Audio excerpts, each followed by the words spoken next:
Our two countries are deeply interdependent, bound by generations of shared struggles, aspirations, and cultural ties. Over the past 6 years, Ethiopia has actively supported Sudanese peace and stability and contributed to its economic endeavors by providing electricity through a dedicated transmission line. Sudan is a nation of abundance, blessed with fertile land and natural resources, capable of feeding millions beyond its borders. In times of relative peace, it has witnessed significant development and growth. However, since April 2023, conflict has inflicted immense suffering, causing widespread displacement and destruction. We are here today because Sudan's humanitarian needs have reached an unprecedented scale. This crisis is not just Sudanese. It is a regional and a global concern, impacting lives, livelihoods, and stability across the Horn of Africa and beyond. Global solidarity is essential to ensure the Sudanese people receive food, clean water, basic health care, including vaccines and medicines, and protection against violence. Welcome back, and now moving on and to continue with our discussions. It is noteworthy that there are efforts that are being made to, tackle this peace and security issues, right? So despite these challenges, of course, Africa-led initiatives like the African Union Peace and Security Council, ECOWAS, and IGAD are working, right, toward conflict resolution, mediation, and peacekeeping as well. So the United Nations peacekeeping missions also play a role in stabilizing conflict zones. And specifically talking about the 38th African Union Summit, peace and security are among the top priorities. Key discussions, include the ongoing conflict in the DR Congo, in a broader stability in the Sahel region, and the AU's continued efforts in peacekeeping mediation will be discussed. That's what we're looking forward to. So how generally would you see, let me just forward this question to you, our guest, like peace and security matter is widely seen in Africa. We have been talking about it, but what is your expectations from the African Union summits with regard to peace and security? Well, I'm a big proponent of African solutions for African problems, and I'm glad that Ethiopia is working on the Sudan issue, because I personally feel that we can only get solutions from the continent for the continent's problems. And the fact that we're focusing on peace and security is very important, and because if we don't have peace and security, I mean, we cannot develop, right? Because look at the Congo, look at the Sudan, and other places as well. So it's a very important issue, and I'm glad that the AU has taken this up and is pursuing that. And I think we can see more solutions now for the ongoing conflicts in Africa. That's right. Ato Makonnen, as you have been following, Ethiopia has shown its allegiance to the peace and prosperity of Sudan. The AU and other high-ranking government officials were calling on the international community to help put an end to this deadly conflict, which has claimed many lives. In this regard, what should the international community do in order to help alleviate such deadly issues in Sudan? I think the international community should help the AU resolve the conflict. I don't think the international community should go in and try to come up with solutions themselves. I think they should enhance the AU's conflict resolution. I think that's what they should do. They should help in the AU in solving the problems in the Sudan. I mean, bring ideas, but not directly through the AU. Let the AU look at it and let the AU decide as to what solutions should come forth in the Sudanese problem. Yeah. So obviously it should be, African solutions to African problems. Yeah. Absolutely. Do you have anything question you want to add? So speaking of having, the kind of relation that we Africans deserve, maybe I can say, because we are talking about uniting Africa, right? Yeah. We can specifically talk about Ethiopia's and Somalia's dispute over the past months and which can be exemplary, well. of course. Yeah, following some kind of reasons. So if you can shed light a little bit on that, I'll be so glad. The issues that we have with Somalia, I mean, dates back to the 60s.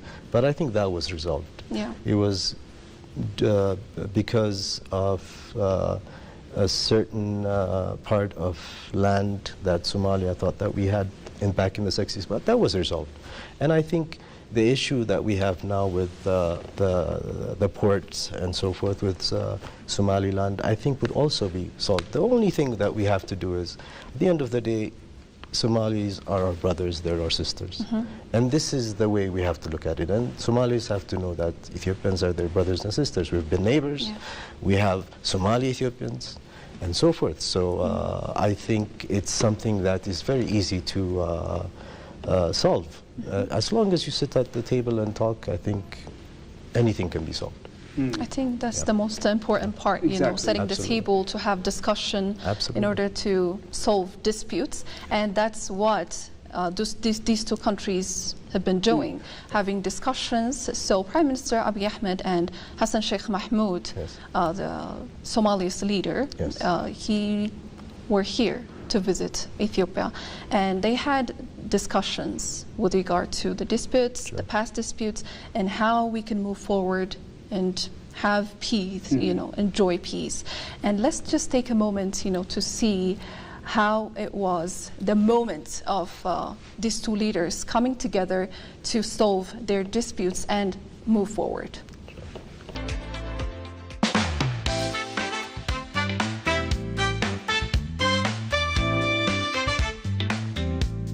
Welcome to Ethiopia, the land of origins, where every arrival marks the beginning of new possibilities.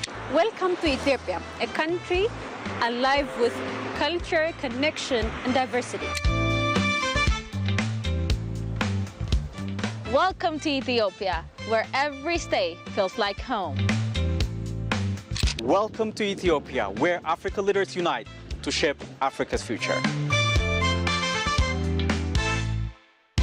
Indeed, welcome to Ethiopia. Stay tuned to ABC for exclusive real-time coverage of the 38th African Union Heads of State and Government meeting. Join us as we showcase Africa's unity, Addis Abeba's charm, and Ethiopia's role in shaping the continent's future.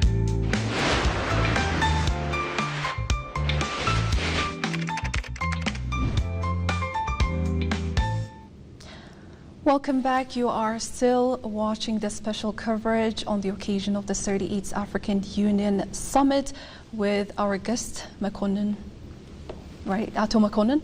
Thank you so much once again to be here with us to have a discussion with regard to African challenges and a lot more. And now, speaking of peace and security, we talked about Ethiopia and Somalia. And as we have said earlier as well, peace and security is one of the key points which is going to be discussed in the African Union Summit, right? So specifically the conflict in DR Congo. So the summit is addressing the worsening, security situation in DR Congo, where ongoing violence threatens regional stability. And also we can talk about African Union's Peace and Security Council. Right, Nigeria has successfully retained its seat on the African Union Peace and Security Council, reinforcing its leadership in peacekeeping and conflict resolution efforts. And it's very noteworthy to talk about the Ethiopia joining the African Union Peace and Security Council. So the country has been elected as a member This election took place on the 46th ordinary session of the African Union Executive Council here in Addis Ababa. So this is specific election recognizes Ethiopia's contributions to peace and security, as well as development across the continent, right? So what was your reflection on this when you heard about Ethiopia joining this Security Council? I was happy because it's wonderful. It's wonderful news because we have contributed to conflict resolution ever since the formation of the OAU, now AU. So, and I think we are in our rightful place, to be honest with you. So I'm very happy that Ethiopia is in the Peace and Security Council. Yeah, definitely. So that's a great idea. Let's also take some time and talk about the transition of the then OAU to AU and some of the implications in this regard, and Ethiopia's role, of course. So in this regard, what are the central tenets of African unity under this Pan-African movement, and how can they practically be applied in Africans' day-to-day activities? I think, of course, the main tenet is African unity, independence, racial inequality, economic integration. These are, I think, some of the main tenets. If I can, sorry if I haven't mentioned most of it, but I think these are the major ones. And I think for anyone to participate in these huge tenets, I think we need to teach Pan-Africanism to our youth. We need to give leadership to our youth, give them a stake in an ownership, sort of, on the tenets that we're speaking of and the future. I mean, they're the future, so I think we should focus on the youth. And that is done by education. And I think the AU has a section somewhere that says that we have to teach Pan-Africanism in schools. And I think that would be great. Yes, talking about youth empowerment, I think it's going to be one of the top areas of discussion. We expect that it's going to be one of the issues to be tabled for discussion in this summit. And now that the OAU has been transformed into the AU, what exactly does this imply, and how does it, propose this enhanced idea of Pan-Africanism, especially for the contemporary Africans? Yeah, well, when the OAU was created, it was mainly to fight colonialism, the independence of Africa. Things have changed now. Yes. Now we have to be practical. It's about economic integration. It's about bringing people together now in a very practical way. I mean, I have the euphoria, but now we have to think about regional integration to develop, because we've gone at it our separate ways, and we have to take stock of what we've done so far. And, we're still there. So I think regional integration is something that through the AU, I think can be done through the regional groupings, I think can be done. And I think it's practical. I think AU is more practical, I think, than the OAU. The OAU has done so much, but I think AU now is more of a practical thing. It's about economic integration and so forth. Exactly. Yeah. So when we talk about Pan-Africanism, you also mentioned that it's also about regional integration, right? So the AU continues to play the greater part in the regional integration. But my question is, what obstacles do you see, slowing down maybe the African Continental Free Trade Area, AfCFTA, and also other initiatives within the African nations? I think one is, we've talked about it earlier, conflicts. The other is diverging, I think, interests that we have. We have to align our interests. I think all countries have to align their interests, because our issues are the same. Our wants are all the same. So if we do that, I think we'll be more successful in our endeavors. But I think that's what we should do. That's right. So coming back to peace and security. I'm kind of stuck in there, right? Silencing the gun initiative is also part of what African Union is doing to get over, this peace and security matters here in Africa. So the African Union's long-standing goal of eliminating conflicts across Africa remains central, though challenges persist in fully achieving this objective, right? So what could be possible ways, maybe you can just shed light on it, to achieve this silencing the gun initiative? It's going to be, I think, in 2030. We have like only 5 years, right? It's kind of, don't you think that the time is also a little bit short for us to achieve that? What is your view on that? I think so, because we're seeing a lot of conflicts. Yeah. And are we going to resolve those conflicts before then? I doubt it. But in Africa, you have so many unemployed youth that are being used in these conflicts. I think enhancing our economies, creating jobs for those young people would, I think, be part of the solution. And maybe taking a strong stance on those countries that feel that it's better to live by the gun than have conversations. Yeah. I think maybe the AU, the members, should start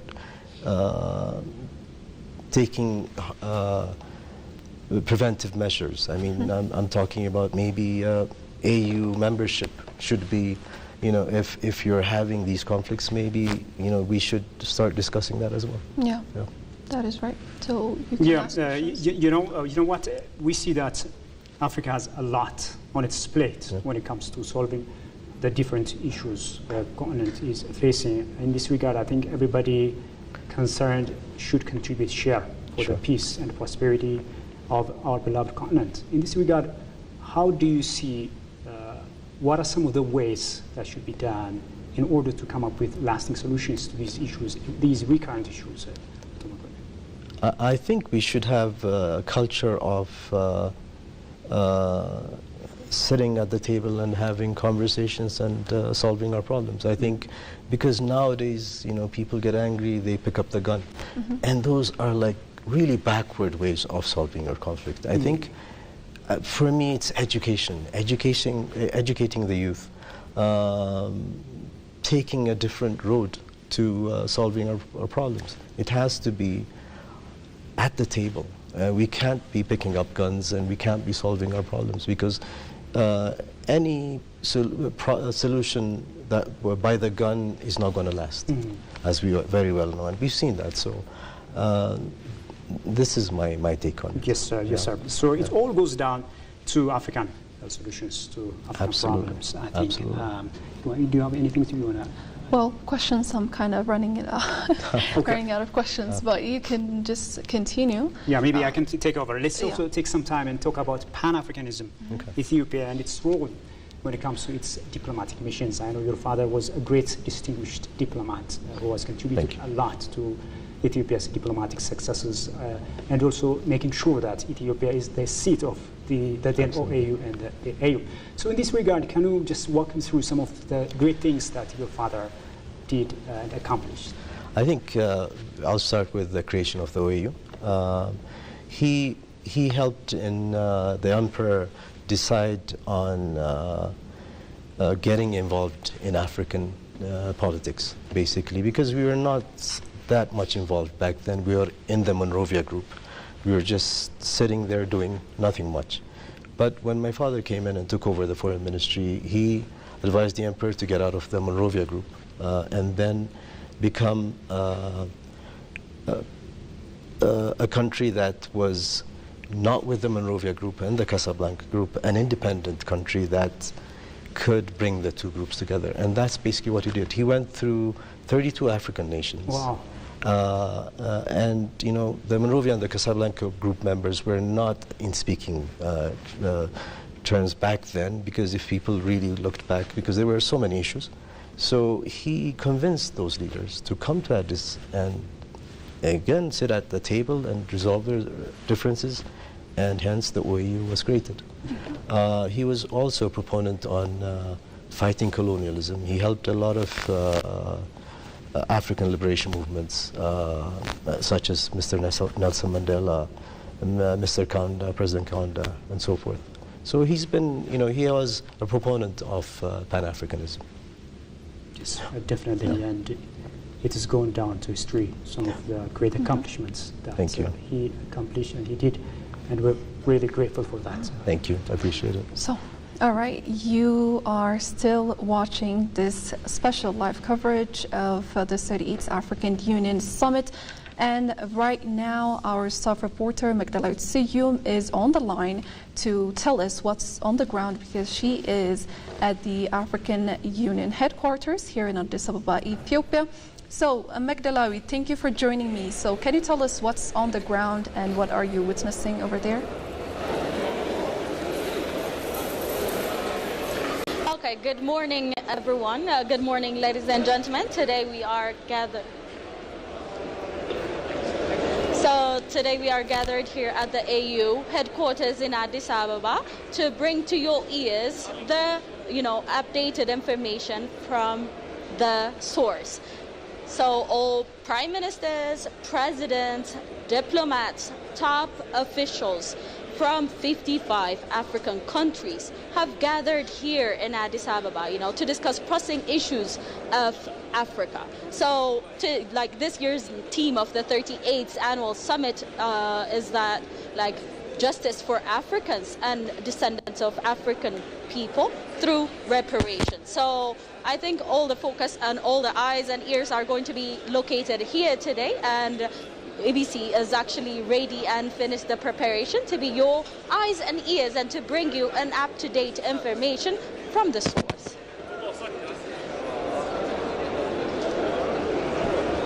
Well, thank you, our staff reporter, Magdalena. So, African leaders, prime ministers, presidents, and a lot more are already here in Ethiopia to attend the 38th African Union Heads of State and Government meeting, which is set to take place in a few hours.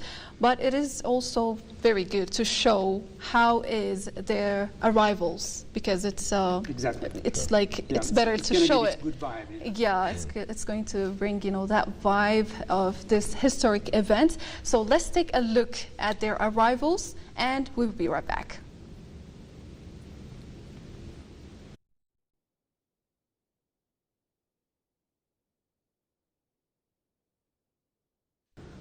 Welcome back. As you have witnessed, Antonio Guterres, who is the UN Secretary General, also arrived in Addis Ababa, and there are other delegates and also the eye of international communities have arrived in Ethiopia, Addis Ababa, in order to take part to the 38th African Union Summit Heads of State and Government meeting. Right, so the 38th African Union Summit is addressing this year as well different kind of issues and topics, and key topics on the agenda include reparatory justice and racial healing. So the summit's theme focuses on justice for African and peoples of African descent through reparations, right? And this is for the historical injustices like colonialism and slavery as well. So peace and security is another topic and agenda for the summit. Leaders will review ongoing conflicts, particularly in the Sahel, Sudan, and in the Horn of Africa as well. They will assess the African Peace Fund and other mechanisms to strengthen stability across the continent. Another topic and agenda is going to be governance and democracy. So the African Union is emphasizing, good governance, transparency, and also inclusive leadership. So there will be discussions on strengthening, democratic institutions and ensuring free and fair elections as well.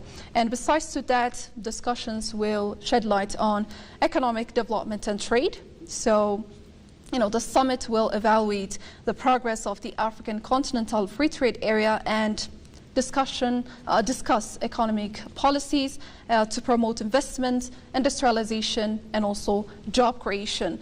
Another aspect, there will be discussions on climate action and sustainability. So a major focus will be on Africa's climate resilience, including the launch of the African Carbon Registry, which is a new initiative to support carbon trading and green energy policies.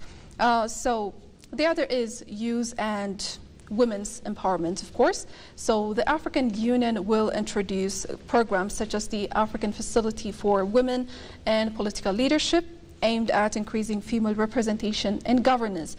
So on the other hand, there will be health and social development. So generally what we can say is that the summit serves as a platform for African leaders to make, key decisions that will shape the future of our continent, Africa.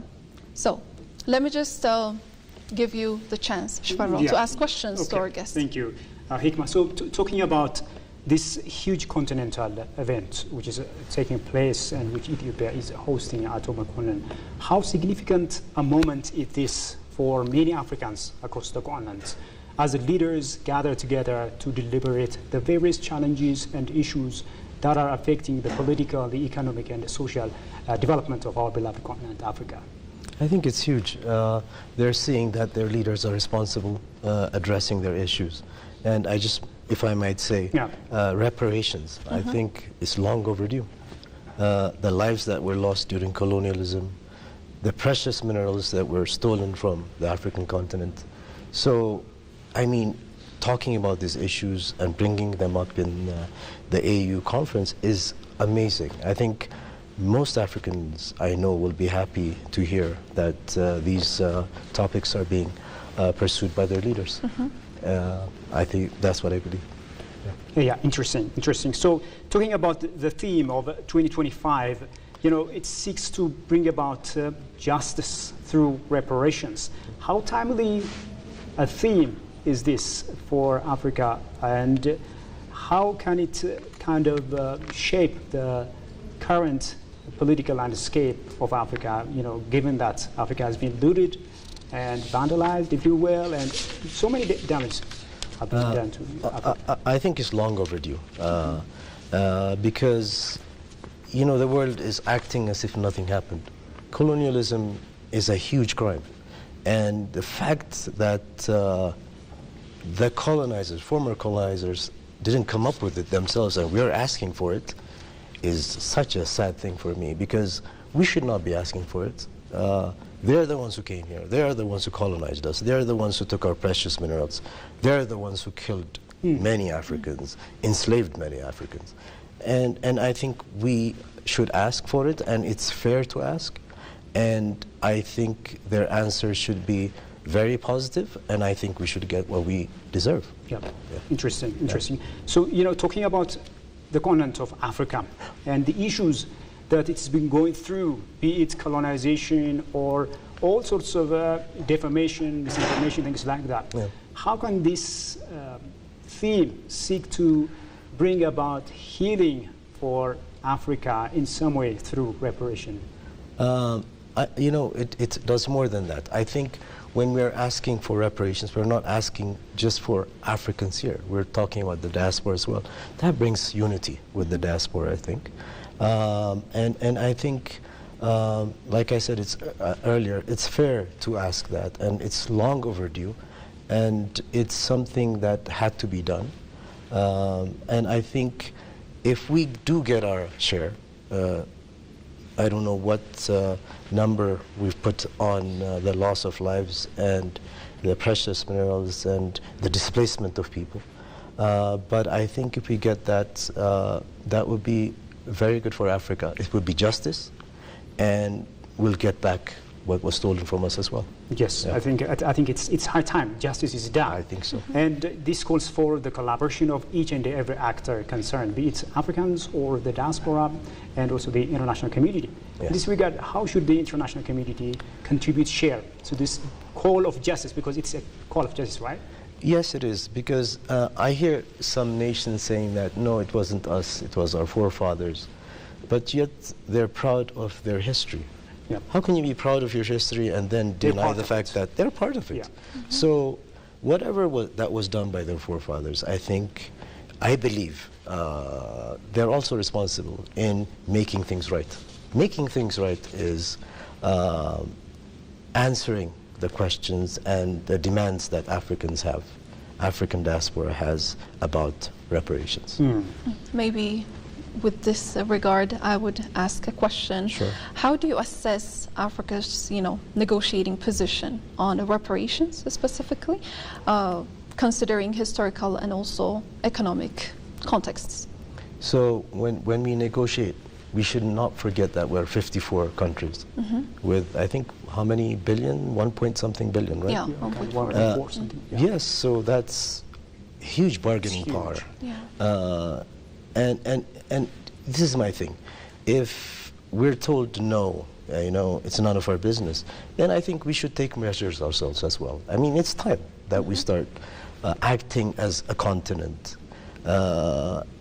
unified. I mean, if nothing else, this should unify Africa, because this is a fair question. And I think talk about pan-Africanism, talk about unity. What else can unify you? You're asking for what is right, basically. I think this is the clarion call, right? Absolutely. Yeah. Yeah. So, as you know, there could be some challenges, of course, coming from, those elements. Yeah. So, in this regard, there is this disinformation on the other hand, misinformation, and efforts to tarnish the image of Africa. So, how can Africa try to balance these dichotomy, if you will, in its effort of ensuring and making sure that justice is done? Well, we have to show the world the true picture of Africa. And I'll give you an example. Back in 1962, I saw this New York Times article. Ethiopia was having ads about Ethiopia, what we look like, what we're looking for. This is Ethiopia. Africa should be doing that. I'm sure they're doing that. But I think we should counter whatever defamation that they're putting out there. We should counter it. And like I said, Africa is a huge continent with so much history, a beautiful continent. And I think we can win in that regards, I think. Yeah. Speaking of the 38th African Union Summit, it closely aligns with the Agenda 2063, right? It's better to mention this agenda, which is African Union's long-term strategy for sustainable and inclusive development across the continent. Sure. And the summit's main theme also focuses on building a united front for justice and reparations for Africans, while also addressing key areas such as peace and security, the one that we were talking about, youth empowerment, climate resilience, health, innovation, and a lot more. So, accelerating the Agenda 2063 implementation. What do you think on this? How the African Union should play its part to accelerate its implementation? I think the main question would be funding, because these are huge projects. My fear is, this has happened before. In 1980, they had the Lagos Plan of Action. Beautiful projects, and that would take Africa to the next level. But we didn't have funding because, funders are the same people who colonized us before, so you don't expect much from them. But at the end of the day, though, I think we're talking about more of investment from the private sector. So I think I've seen the projects and they look really good, and I think they'll be successful in implementing. And AU should, of course, take the lead in getting those projects implemented. Especially with regard to the summit's focus, as I said, on the Agenda 2063. I believe that it's the platform to push for more steps towards achieving the Agenda 2063. And a lot more, actually. So with the perspective of peace and security on the Agenda 2063, the African Union, of course, is set to discuss, ongoing conflict and regional stability, right? Focusing on conflict resolution mechanisms, governance, and cooperation among nations. But the only thing I would ask you is that African Union has been criticized because of not taking bold steps after discussing, the major challenges in Africa.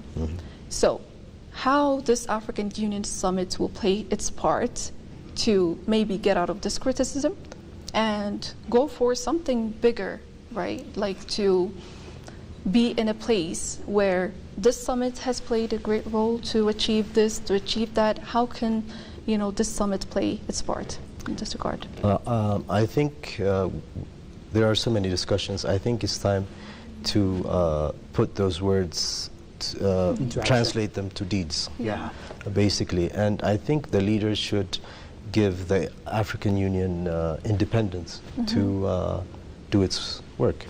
And I think the AU has to be involved in every single conflict in the continent. I don't think any other from outside. And I call it interference, basically. I think every conflict in the continent should be solved by the AU and the member states. If we do that, I think it would be great, because again, African solutions for African problems, because nobody else can come up with solutions like we can for ourselves. That's a good point, Tomakon, because as you know, the AU is still funded by some other countries, and this is a huge problem. So I think it's high time the leaders should be discussing this, and as part of the efforts of making sure that we Africans should support and fund our continental body. What do you make out of this? I think we have membership dues, and I think all countries should start paying their membership dues. I don't know if maybe some are not paying it. I don't know why we have to go outside and look for funds from countries that really would want to use Africa for their own good, because everybody has national interests. I mean, I'm not saying that those countries want to destroy Africa and whatever. It's just that they have national interests that diverge from our national interests. And, there's precious minerals and whatever. And I don't think, look at the Congo. There are so many hands in there. Different interests. Absolutely. And do you really think that getting funds from them would make you independent? Absolutely not. So we need to find a mechanism of funding the AU ourselves. Do you think African youth and the younger population is given a chance or a platform to drive for change? Because the Agenda 2063 also mentions the youth and innovation, working on the youth, the younger population, so they could be part of the driving force maybe for growth, development, and for a brighter future for the continent.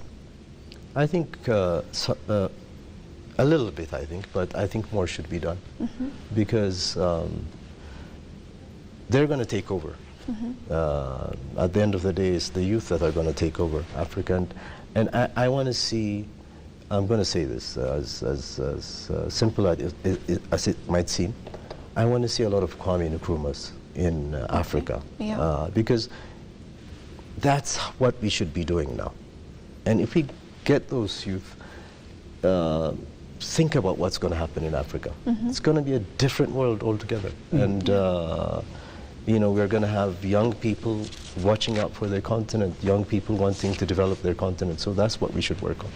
So as you know, fortunately, the continent of Africa is endowed with the highest number of youngsters and young population. How should the leaders properly tap into this blessing? For instance, I think Ethiopia, 70% are under 30, from what I understand. Education. It's good to have 70% of the youth, and Africa is mostly young people, right? So we have to mold them to become responsible citizens, responsible Africans, and I think we could tap into it's a huge resource. I mean, we're talking about young people who could work on the economy, work on technology. So I think we should pay much more attention to the youth. Yeah, that's right. Yeah. So we are having the discussion here live on EBC. You are still watching this live transmission on the occasion of the 38th African Union Summit. I am Hikma Tamam, joined by Shivar, my colleague, and also our guest, Mekonnen Ketamayifru, son of the former Foreign Minister of Ethiopia. Now it's time to have a little break, and we will be right back.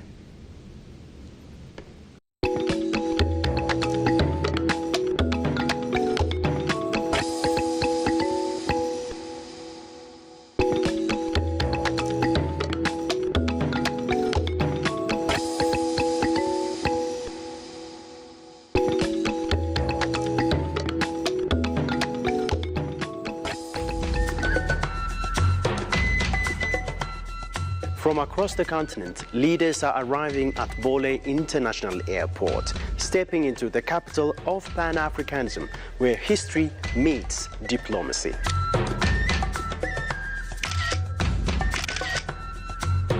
Flowing through the vibrant streets, the energy of Addis reflects its role as a city of unity and culture, preparing to receive African leaders like never before.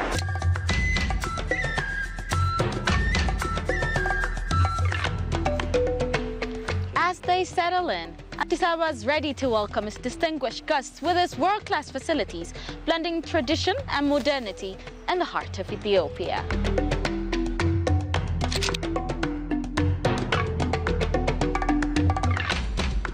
And right here at the heart of Addis Ababa, the Africa Union stands tall, where leaders across the continent gather to shape Africa's future and strengthen the continent's unity. Ethiopian Broadcasting Corporation is on the ground, bringing you closer to every moment of the 38th African Union Summit. From arrivals to high-level discussions, we are your trusted source. Once again, welcome to Ethiopia, where Africa's story unfolds.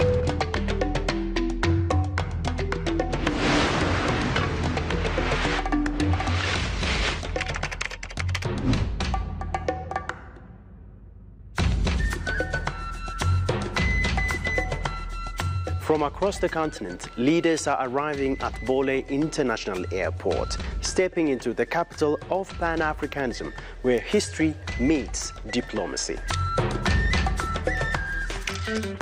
Well, these footage were the welcoming of foreign ministers who arrived here in Addis Ababa, Ethiopia, ahead of the African Union Summit, which is the 38th for the 46th Ordinary Session of the Executive Council of the African Union.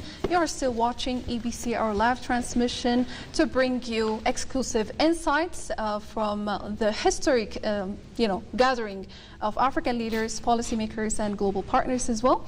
This is me, Hikma Tamam, with Shifarra Lago, and joined by our guest, Ato Mekonnen Katama Yifru. So let's just continue our discussion. Maybe if you have questions, you can forward them. Yeah, just as a follow-up question, we've been touching upon your father's great contribution to Ethiopia. Sure. So can I ask you some of the things that you're doing in order to sustain your father's great legacy? So the biggest thing I did recently is I wrote a book about him, a biography about him. It's called Katama Yifru, Champion of Progress, Peace, Progress, and Pan-Africanism.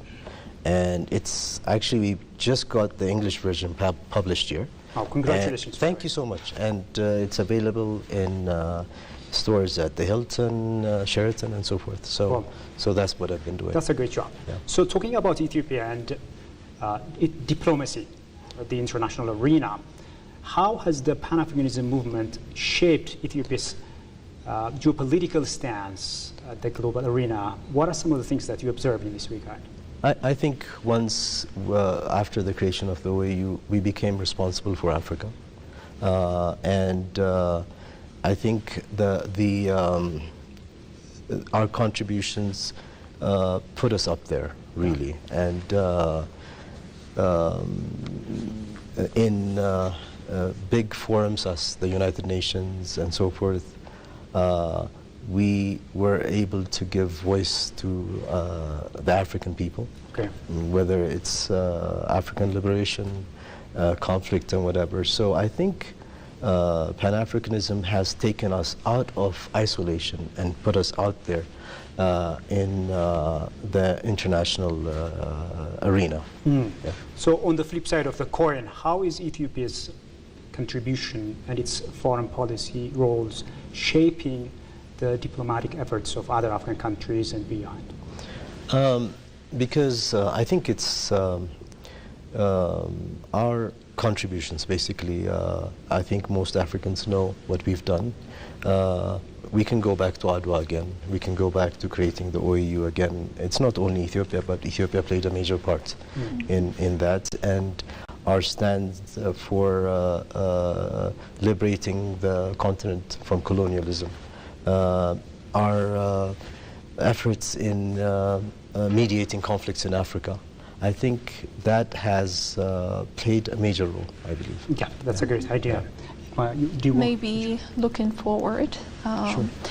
what are the key indicators maybe for you that will show whether this summit was successful or not in the coming months or years?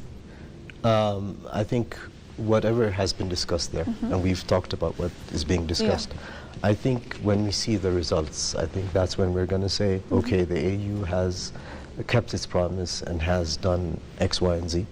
So I think let's look at what happens in the next few months and see what the results are, see the successes, and then we can come back here and maybe discuss the results. Yeah. Yes, as you know, Africa has been faced with recurrent challenges, persistent issues going over and over again over the years. And how do you expect that this summit will address these challenges in a different way? Do you see any new perspectives in this regard? No, I think African leaders are very much serious in addressing those issues. And I believe, and I hope, and I have that pan-Africanist spirit in me as well. And I want to believe that things are going to change from now on, because it's not just going to be a conference and they're just going to go and nothing's going to happen. And I feel that something concrete will come out of this. Yeah, let's hope so. Yeah, maybe we can go back and talk about the African Continental Free Trade Area, which is one of the most significant tools for driving change and development in Africa.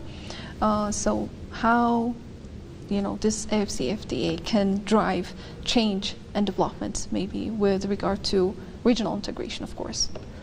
I think that's very important to have that, because when back in '63, when they came up with the OAU, free market was part of the proposal, but for some reason they took it out. Having this now is, I think it's going to enhance our economies by having that.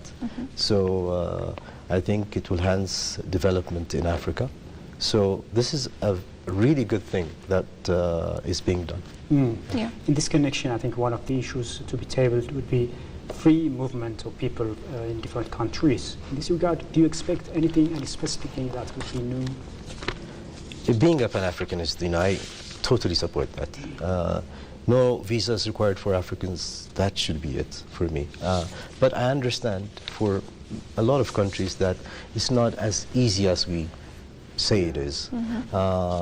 Easier said than done. I honestly understand that. But I think our goal should be movement of people without visas, because an African should go to any country that he wants and he should live there.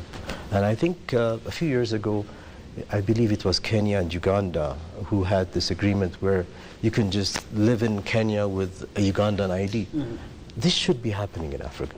And this is what I dream for Africa. Yeah. So these visa restriction topics are going to be discussed in the African Union as well. So my question for you is, how realistic is this goal? I mean, what could be the biggest roadblocks to achieve this? I think like countries that are much more developed than others, let's say South Africa, they have understandably issues where other Africans would go there and they would stay there, and it will rile up their population. We've seen what has happened in the past, attacking other their fellow African brothers and sisters.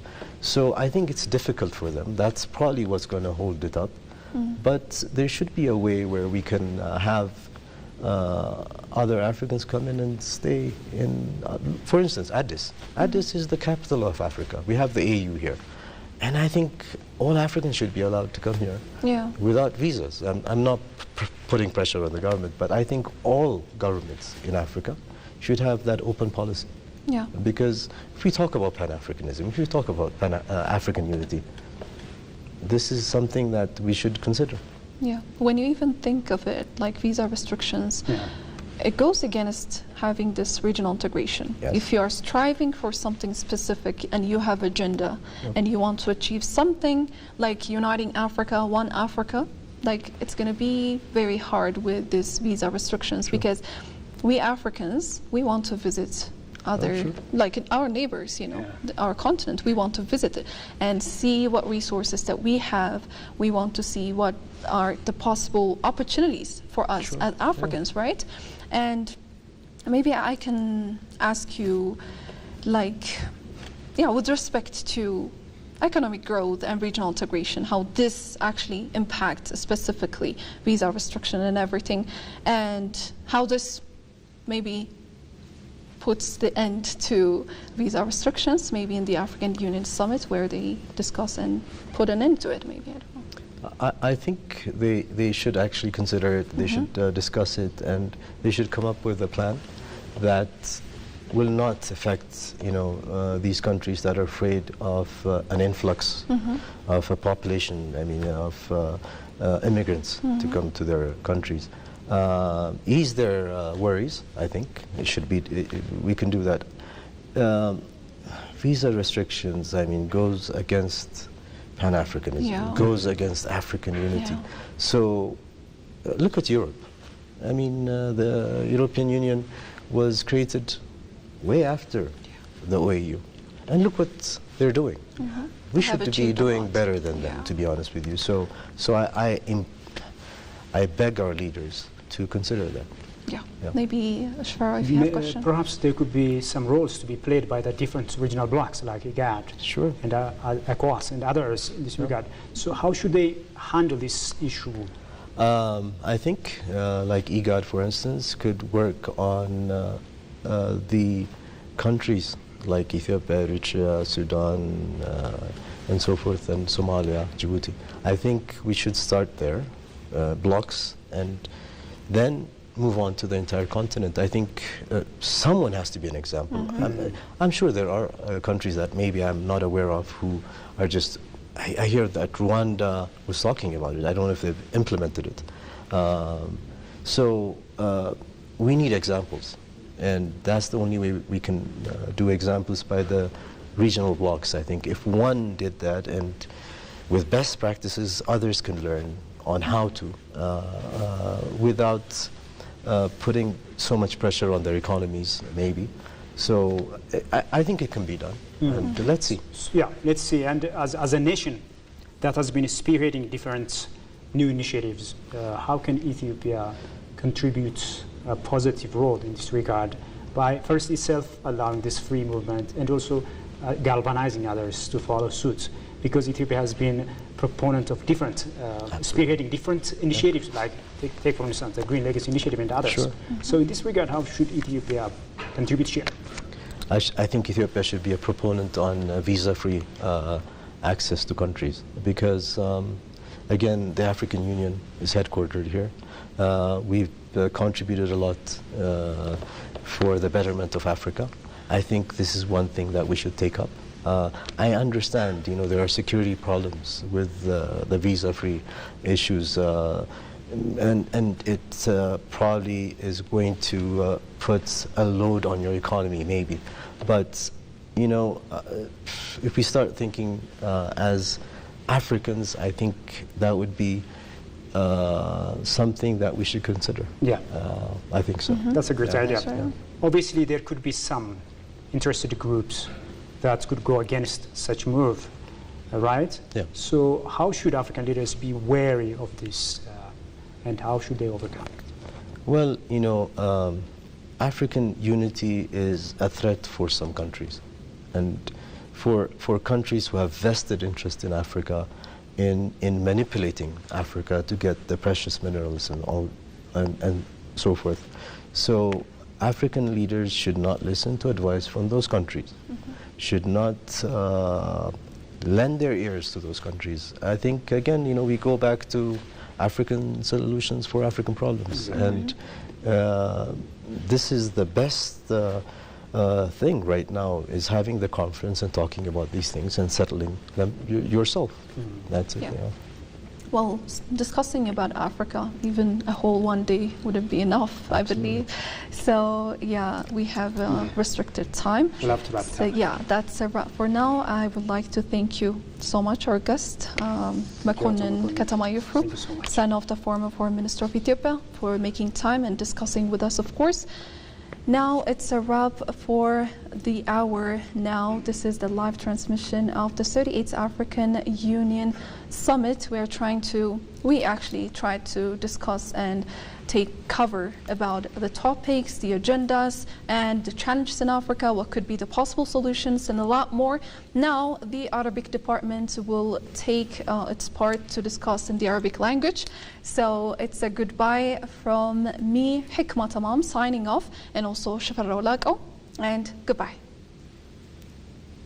As a close neighbor and sister nation, Ethiopia stands in solidarity with the people of Sudan during these challenging times.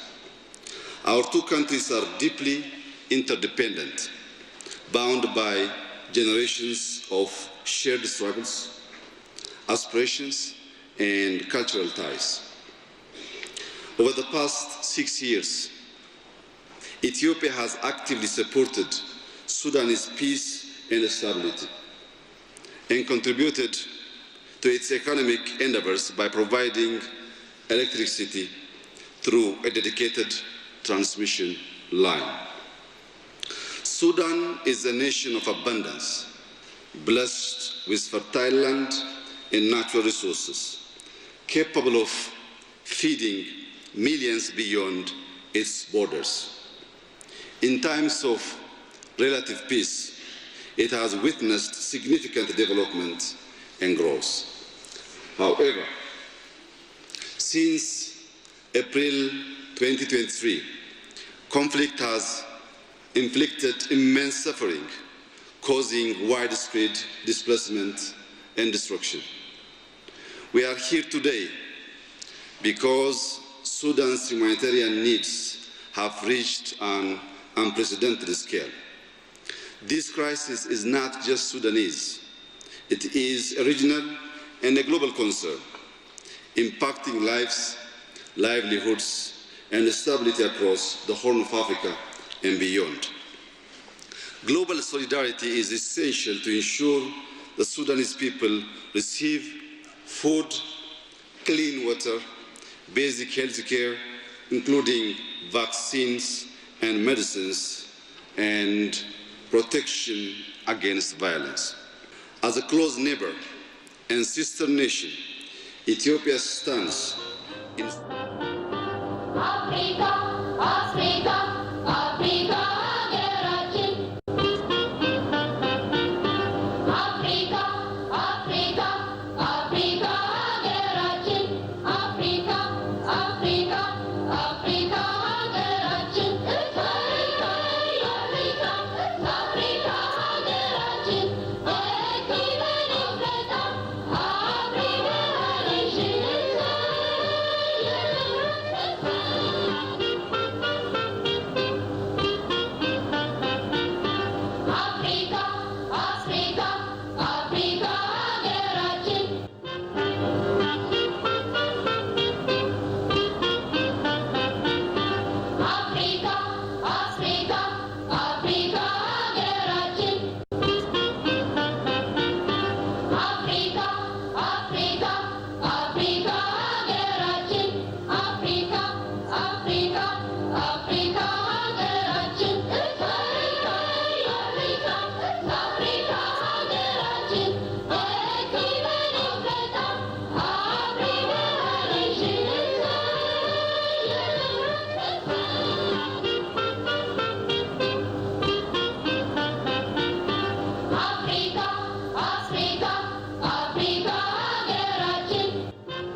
السلام عليكم ورحمة الله وبركاته. مشاهدينا الأكارم، أهلا وسهلا ومرحبا بكم في هذا البث المباشر عن القمة الإفريقية 38 التي تعقد في إثيوبيا وفي مقر الاتحاد الإفريقي حول القمة الإفريقية 38 مع حوار مع الزملاء الإعلاميين في استوديوهات قسم اللغة العربية. أهلا وسهلا بك الأستاذ عبد الرحيم محمود، أهلا وسهلا بك الأستاذ محمد يوسف. ومرحبا. القمة الإفريقية الآن تعقد هنا في مقر الاتحاد الإفريقي وفي إثيوبيا. نتحدث عن كثير من الموضوعات في القمة الإفريقية. أبرز هذه الموضوعات بدءا من الشعار وبدءا من شعار القمة، كيف ترى ذلك أستاذ عبد الرحيم؟ نعم، تأتي هذه القمة قمة رؤساء الدول والاتحاد الإفريقي 38 في هذا العام تحت شعار العدالة للأفارقة والتعويضات، فهذا عنوان مهم ولديه إشارة على أن إفريقيا تخطت إلى مرحلة قوية مرة، لأنها في البداية من قبل تطلب التهرب من الاستعمار. الآن معنا أن الأفارقة يسألون ويطالبون من الجهات التي استأمرت إفريقيا التعويضات والعدالة، وهذا يدل على أن إفريقيا صارت قارة تطالب بجميع حقوقها وليس يعني التهرب من الاستعمار فقط، بل تخطت وتعدت إلى مرحلة تطالب بالحقوق التي تم تضييعها في ذاك الوقت. فتؤكد هذه القمة ستبدأ بعد قليل في مقر الاتحاد الإفريقي في العاصمة الإثيوبية أديس أبابا، وتؤكد تحت هذا الشعار. نعم الأستاذ محمد، كيف ترى هذا انعقاد القمة الإفريقية وهذا الشعار؟ ماذا يعكس؟ ما هي الدلالات؟ شكرا لك الزميل حسن أحمد. كما ذكر الزميل عبد الرحيم محمود، صح، أفريقيا تحررت من الاستعمار الحقيقي والمباشر، والآن تحاول وهي يعني في جهود متواصلة للتحرر من الاستعمار غير مباشر، وخاصة الاستعمار الاقتصادي. وفي هذه الآونة وفي هذا الظرف كذلك تطالب أو يعني تستعد للمطالبة بكلمة واضحة أو بعبارة صريحة التعويضات. ولذلك أرادت هذه القمة شعارها واتخذت من هذا الشعار يعني عنوانا لهذه القمة: التعويضات وكذلك العدالة الشخصية للأفارقة. وهذه المبادرة يعني لم تبدأ اليوم ولم تتزامن مع هذه القمة، ولكنها بدأت قبل سنوات، والجزائر كانت تطلب من فرنسا أن تعترف بما قامت به في الجزائر أثناء المقاومة الجزائرية. كما هو معروف الجزائر تعرف بدولة مليون شهيد، وكذلك الدول الأفريقية أخرى تعرضت للاستعمار، وما واكب هذا الاستعمار من الإبادة الجماعية والاستغلال والابتزاز الاقتصادية، الابتزاز الاقتصادي. ولذلك أفريقيا تطلب من الدول الضالعة في هذه الجرائم التعويضات المالية، وأن تعترف هذه الدولة بعبارة صريحة أنها مسؤولة عن هذه الجرائم. فعلا الاجتماع القمة الإفريقية هذه السنة بدأت قبل أيام. أول يعني كما هو معروف هناك كل الدول الأفريقية وكذلك المنظمات الدولية وحتى الدول غير أفريقية مثلا الدول العربية والأوروبية والأمريكا الشمالية والجنوبية لديها مندوب في أديس أبابا. هذا مما يجعل أديس أبابا مقرا مزدحما بالمقرات الدبلوماسية بعد نيويورك وجنيفا. هؤلاء المندوبين يشاركون في الاجتماع التمهيدي الذي يسبق الاجتماع اللجنة التنفيذية الممثلة بوزراء الخارجية لدول أفريقيا، وهي كانت يوم الأربعاء والخميس. وقبل الرؤساء وصل وزراء الخارجية إلى أديس أبابا واجتمعا حتى وضعوا أجندات مختلفة ورفعوا وأعدوا التقارير والجداول للقمة الرئيسية. كما هو معلوم يوم الجمعة أمس كان يعني ممكن نصفه بأنه استراحة أو إجازة للاجتماع، ولكن القاعة الأفريقية كانت مشغولة اجتماعات أخرى. مجلس السلم والأمن الأفريقي كان يعني يجري نقاشاته يوم أمس. اليوم إن شاء الله بعد دقائق أو بعد بضع ساعات ستبدأ القمة الأفريقية التي يشارك فيها رؤساء الدول والحكومات، وهذا هو الاجتماع المهم الذي يتخذ فيه القرارات المهمة. نعم، تطرح في طاولة الاتحاد الافريقي العديد من الاجندات. من ضمن هذه الاجندات هو شعار القمة كذلك مطالبة الإصلاح الافريقي. كيف تعطينا هذه النبذة مختصرة عن هذه المطالب وعن الشعار؟ لابد أن يكون هناك تحول جذري يخرج من مقر الاتحاد الافريقي. نعم، كما تفضل الزميل محمد يوسف، اللجنة التنفيذية للاتحاد الافريقي تناقش الأجندات وترفع إلى الرؤساء. وقبل يومين تم نقاش الأجندات التي يعني يتم نقاشها في هذا المؤتمر، اليوم سيتم رفعها إلى الرؤساء، وهم من يتخذون القرار الأخير على هذه الأجندات.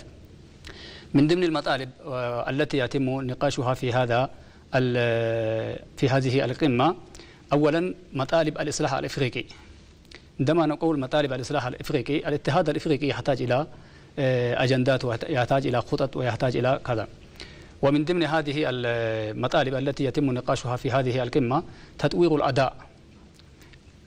الاتحاد الإفريقي لابد يعني أن تقوده جهات لديها كفاءة، والأداء في كل النواحي يحتاج إلى التطوير، وهذا سيتم نقاشها في هذه القمة.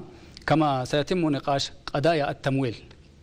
وعندما يتم قضايا التمويل، الاتحاد الإفريقي والأفارقة لابد يعني أن يستقلوا من انتظار الآخرين في تمويل مشاريعهم، سواء كانت سياسية أو تنموية أو أيا كانت. الاتحاد إذا كان يحتاج إلى الجهة الأخرى، فهذه الجهات قد تماطل في تنفيذ أو تمويل مشاريع المهمة، وهذا سيعكس يعني سلبا على الاتحاد وعلى القارة بصورة أجمل.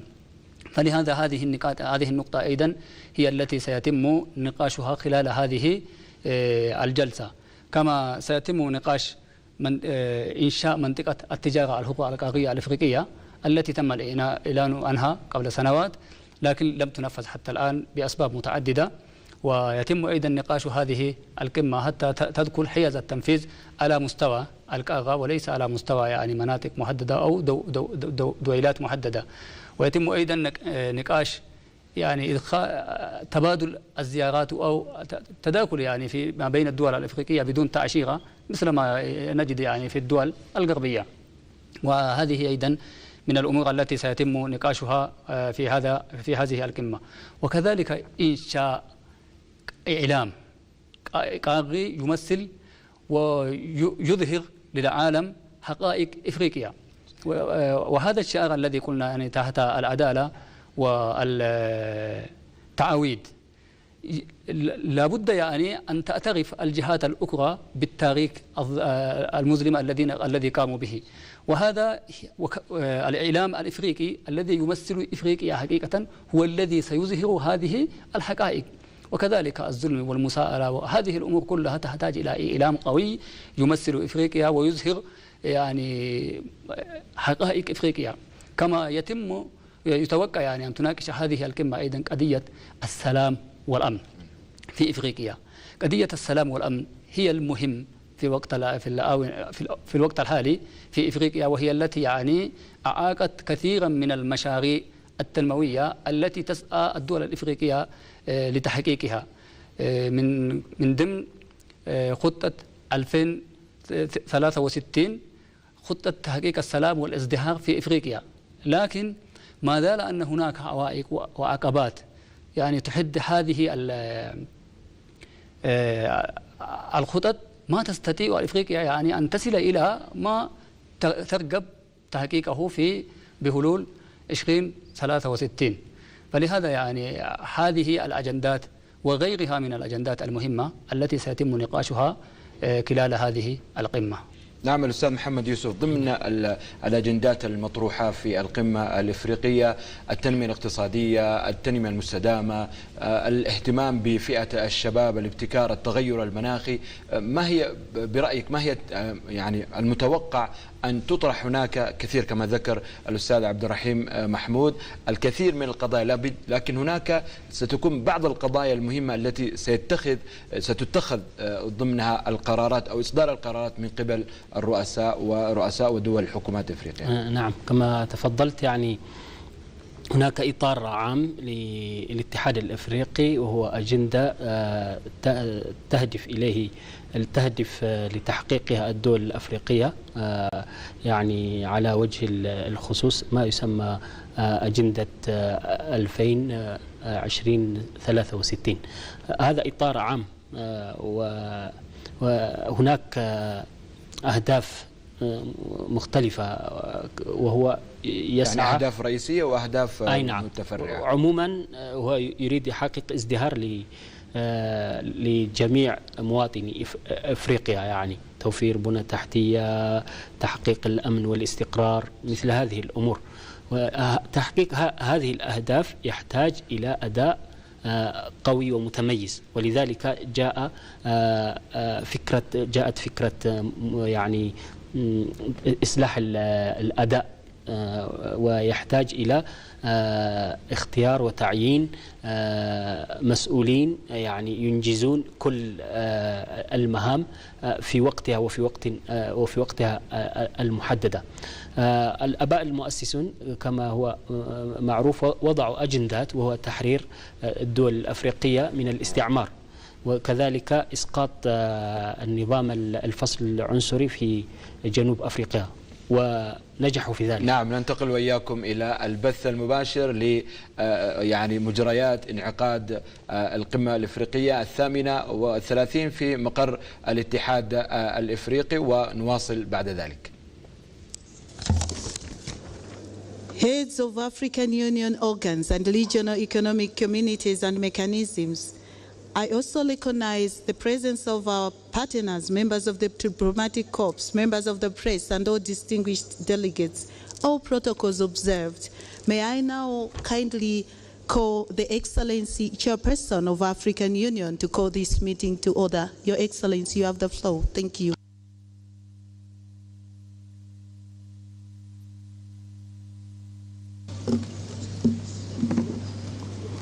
Excellence, Dr. Abiy Ahmed. Excellency, Honorable Prime Minister Abiy Ahmed, our host, Excellencies, Heads of State and Government, dear colleagues, Excellency Musa Faki Mahamat, Chairperson of the African Union Commission, I want to wish you all a warm welcome to all the heads of state and government and the high representatives of member states, and to all our distinguished invited guests. I want to express our appreciation for being present, and I'm happy to declare open the 38th ordinary session of the Assembly of the African Union. And to begin with, ladies and gentlemen, I want to request you to stand up for a minute of silence in memory of the passing away of a great freedom fighter,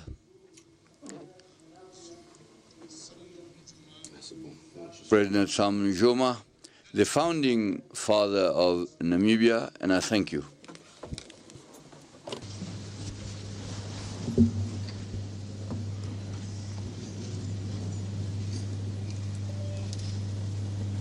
Merci. Thank you.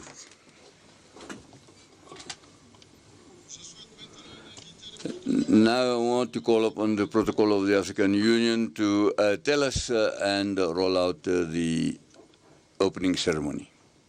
Thank you, Your Excellency. Bismillah ar-Rahman ar-Rahim. Excellencies, ladies and gentlemen, may I humbly call all of you to rise for the African Union anthem.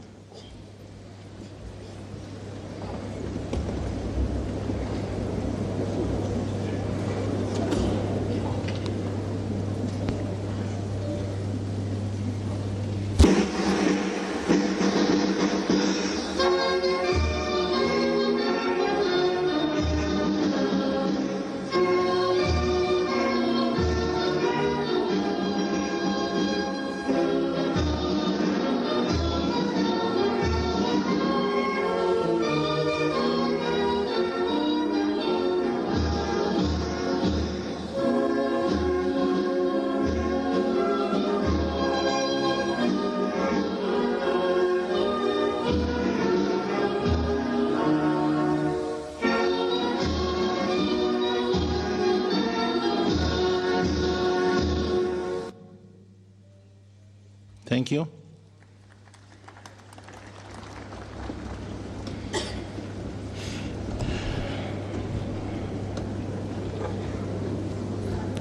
Your Excellency Muhammad Wil Sheikh Al Ghazwani, President of the Islamic Republic of Mauritania and Chairperson of the African Union, Your Excellency Dr. Abiy Ahmed, Prime Minister of the Federal Democratic Republic of Ethiopia, Your Excellencies, Heads of States and Governments of African Union member states, Your Excellency Musa Faki Mahamat, Chairperson of the African Union Commission, Your Excellency Mr. Mahmoud Abbas Abu Mazin, President of the State of Palestine, Your Excellency Antonio Guterres, Secretary General of the United Nations,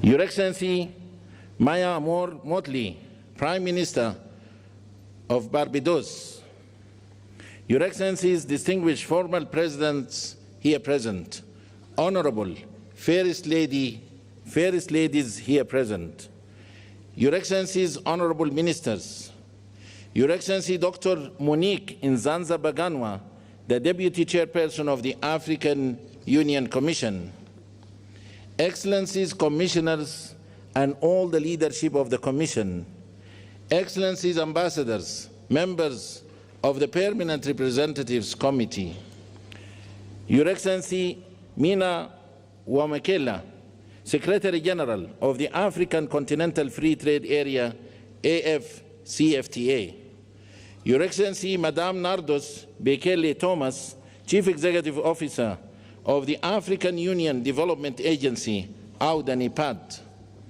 Your Excellency Dr. Jan Kaseya, Director General of the Africa CDC, Your Excellency Ambassador Marie-Antoinette Roscatre, Chief Executive Officer of the African Peer Review Mechanism, APRM, Your Excellency Dr. Nkosazana Dlamini Zuma, Minister of Cooperative Governance and Traditional Affairs of the Republic of South Africa, former Chairperson of the African Union Commission, Your Excellencies, heads of United Nations specialized agencies and international organizations here present, سعادة نائب الأمين العام لجامعة الدول العربية, Secretary General of the League of Arab States, Moshikiu Abo, Secretary General of the International Organization of La Francophonie, Your Excellency Dr. Warkena Jibiho, Executive Secretary of the Intergovernmental Authority on Development, IGAD, Your Excellencies, Heads of COMISA, ECOWAS, SINSAT, EAC, ECAS, SADC, and UMMA, Your Excellency Dr. Akinwumi Adesina, President of the African Development Bank Group, a strong believer of the African development and prosperity, Your Excellencies Dr. Benedict Oki Orama, President of the Afri-Exim Bank, Your Excellency Dr. Sidi Wildeta, President of the Arab Bank for Economic Development in Africa, BADIA, معالي الشيخ شخبوط نهيان آل نهيان وزير الدولة بدولة الإمارات العربية المتحدة, Excellencies, to the African Union, and Excellencies, representatives of our partners to the African Union, all protocol observed, members of the press, a very good morning to you all. It gives me immense honor and pleasure to welcome you all to the opening ceremony of the 38th ordinary session of the AU Assembly of Heads of States and Governments, being held today at the Nelson Mandela Hall, the African Union headquarters in Addis Ababa, the capital of Africa. Addis Ababa, a vibrant city that has been at the heart of the pan-African diplomacy and multilateralism, stands as a symbol of Africa's unity and progress. As a host nation of the African Union, Ethiopia plays a crucial role in fostering continental dialogue and advancing African integration. Your Excellencies, ladies and gentlemen, the 38th Ordinary Session of the Assembly of Heads of States and Governments of the African Union holds significant importance as it will oversee the elections of the chairperson and the deputy chairperson of the African Union Commission. Over the past years, the African Union has made remarkable progress in conflict resolution, mediation, and peacekeeping efforts, contributing to greater stability across the continent.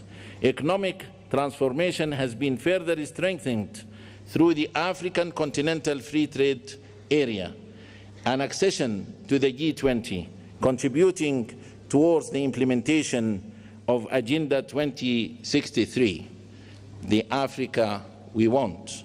Excellencies, ladies and gentlemen, having said so, the program of today's opening ceremony will stand as follows. We will have a statement by His Excellency Dr. Abiy Ahmed, Prime Minister of the Federal Democratic Republic of Ethiopia, followed by a statement by His Excellency Musa Faki Mohammed, Chairperson of the African Union Commission, following which a statement by His Excellency Antonio Guterres, Secretary General of the United Nations. We shall then have a statement by His Excellency Mahmoud Abbas, President of the State of Palestine. Then His Excellency Mahmoud Wil Sheikh Al Ghazwani, President of the Islamic Republic of Mauritania and Chairperson of the African Union, will make his opening remarks.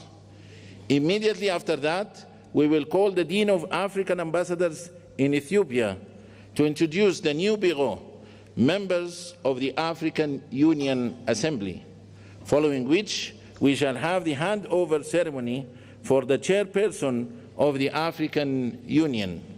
Then we will go to the launch of the African Union theme of the year, Justice for Africans and People of African Descent through Reparations.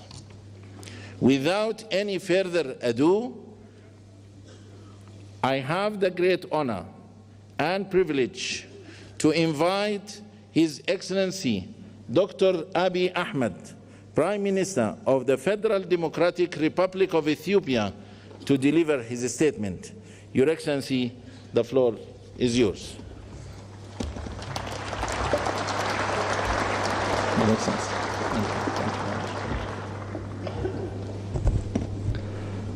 Your Excellency, President Mohammed Ould, outgoing Chairperson of the African Union, Your Excellency, Excellencies, Heads of State and Government, Your Excellency Musa Faki Mohammed, outgoing Chairperson of the African Union Commission, Your Excellency Antonio Guterres, Secretary General of the United Nations, distinguished ministers, ambassadors, diplomats, ladies and gentlemen. Welcome to Ethiopia, the cradle of pan-Africanism and a proud champion of African unity and freedom. It is an honor to stand before you today as we reflect on the immense potential we hold, not just as individual nations, but as a united and dynamic continent. In a world marked by rapid change and multiple challenges, we find ourselves at a crossroads of uncertainty and opportunity. This moment calls upon us to strengthen our collective resolve, embrace resilience, and foster unity across Africa. The theme for this year's Assembly calls on us to heal the scars of historical injustice and overcome lingering trauma that has long hindered our progress. The demand for reparations is not about charity or financial aid. It is a call for justice. It seeks to restore the dignity of millions and heal the deep scars of poverty, inequality, and discrimination. It demands an end to the systematic exploitation of our wealth, resources, and opportunities. It also calls for a transformative process that acknowledges past harms and takes bold steps to right the wrongs caused upon us, upon society across the continent. Thank you. Thank you. Most importantly, the call for reparations requires not just words, but concrete actions to affirm the equal worth of every human being. Excellencies, ladies and gentlemen, to achieve lasting peace, justice, and prosperity, we must rise above the geopolitical tensions and the historical division divisions imposed upon us by colonial borders. By fostering solidarity among all of our nations and embracing a shared destiny, we can pool our resources and talents to unlock our continent's full potential. Africa's cultural, ethnic, and linguistic diversity is a source of pride and strength upon which we must build inclusive governance and equitable development. Conflict resolution, diplomacy, and peace building must remain at the heart of our efforts. By championing African solutions to African challenges, we can secure lasting peace and stability. Let us celebrate our achievements in politics, science, economics, and arts. Strategic initiatives such as the African Continental Free Trade Area give us the tools to boost intra-Africa trade, reduce external dependency, and achieve self-reliance. With Africa's large and dynamic use, abundant natural resources, and growing technological innovations, we have all the means to ensure sustainable growth. The rapid advancement of artificial intelligence, particularly generative AI, offers unprecedented opportunities to transform our economies and societies. By collaborating in AI, fintech, renewable energy, and mobile technology, we can address shared challenges such as climate change, infrastructure gaps, and public health crisis. Africa's rich and diverse data sets are essential for training robust and inclusive AI models. This highlights the importance of African representation in shaping future technologies. However, as we embrace these advancements, it's essential to protect our data sovereignty, prevent digital exploitation, and develop homegrown AI solutions that reflect African values and contexts. As our data sets grow, so must our capacity to harness them for local and global good. When used responsibly, AI can be a powerful tool in conflict prevention, transparent governance, and inclusive development. Africa must actively participate in the global technology race to ensure we are competitive players in the evolving digital landscape, while also ensuring we benefit equitably from this technological revolution. Furthermore, Africa's voice on global issues must grow stronger, ensuring that we have a say in shaping governance frameworks and other much-needed reforms in the global order. By empowering grassroots movements, youth networks, and educational programs focused on digital literacy and technological innovation, we can inspire the next generation. This will ensure Africa stands not just as a beneficiary of a global advancement, but as a key contributor in shaping the future of humanity. Excellencies, the opportunities before us are immense. Ethiopia is determined to prosper, guided by a vision of vibrant democracy, sustainable economic growth, rich cultural heritage, social progress, and a deep commitment to environmental regeneration. To realize this goal, we have laid out a pragmatic roadmap rooted in the transformative principles of Madamar. Madamar, an Amharic term loosely translated as synergy, is our guiding philosophy. It is a homegrown ideology that promotes prosperity, unity, sovereignty, security, and national dignity.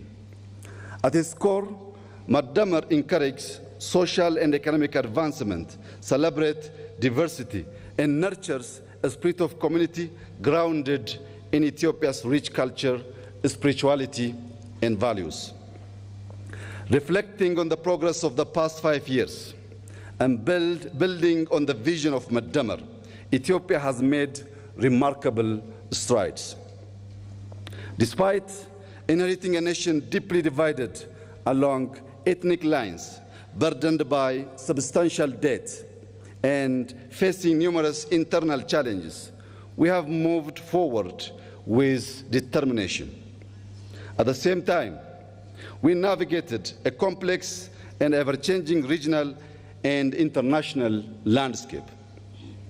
Yet, through resilience and cooperation, we continue to move closer to the realization of our shared vision of prosperity.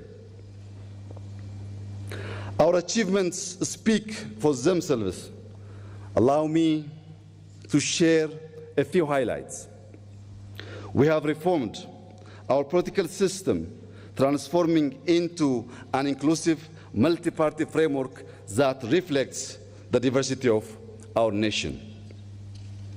To deepen these reforms and foster cohesion, reconciliation, and peace, we are undertaking a national dialogue. On the economic front, we have built a resilient and diverse economy. Over the past 5 years, we have doubled our cultivated land, increasing crop production to nearly 700 million quintals, with the wheat accounting for 40% of this total. These efforts have strengthened food security and driven rural development.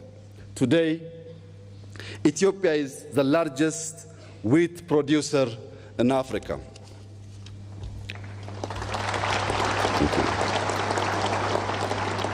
Thank you.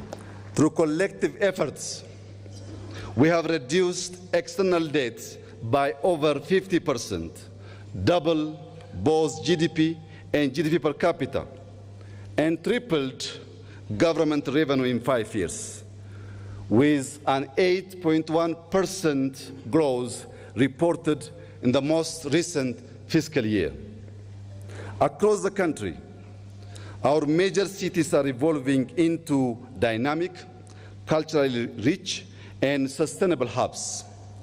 In education, we have established 40,000 kindergartens and primary schools to boost early childhood education. Additionally, we have launched a program to train 5 million coders to strengthen our digital economy.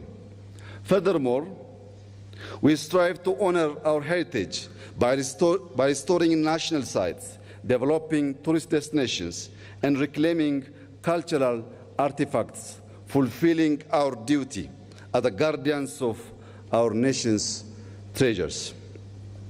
These accomplishments reflect the unwavering spirit and resilience of the Ethiopian people and underscore our firm commitment to advancing Ethiopia's future. With its focus on unity, cooperation, innovation, and shared progress, Madamar can serve as a guiding framework for our Pan-African agenda. By embracing its principles, we can forge a path toward a more just, equitable, and prosperous future for all Africans. Excellencies, ladies and gentlemen, let us march forward with determination, harnessing the limitless potential of our continent and its people. The time is now to claim our future, build a legacy of equality and prosperity, and secure dignity for all. Let us be the generation that unites the continent and our diaspora in a shared vision of justice, prosperity, and peace. To conclude, I thank our outgoing chairperson,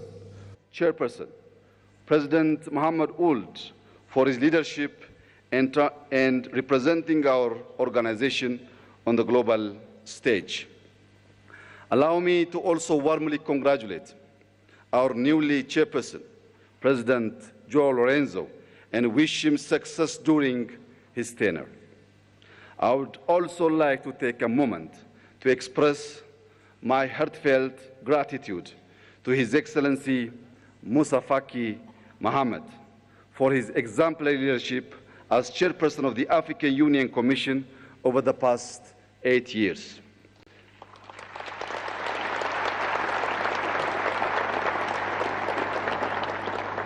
Throughout his tenure, His Excellency Moussa Faki has shown unwavering commitment to Africa's development, peace, and integration, significantly strengthening the African Union's role in addressing the continent's challenge.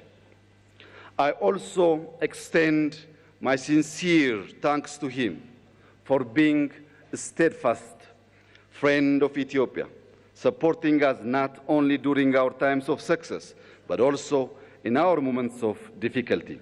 Thank you, my brother.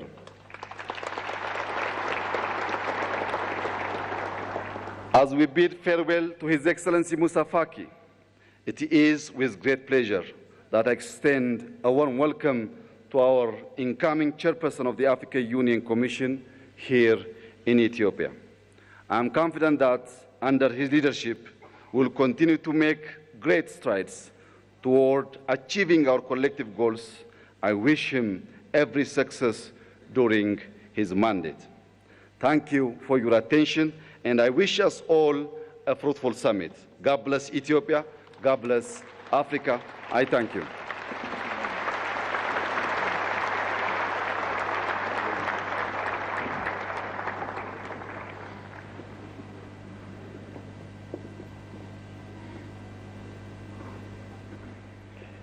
Thank you, Your Excellency, for your statement, and thank you for the generous hospitality extended to our Excellencies, heads of states and governments, as well as distinguished delegates. Thank you. And now allow me to invite with great honor and pleasure His Excellency Moussa Faki Mohammed, Chairperson of the African Union Commission, to deliver his statement. Your Excellency.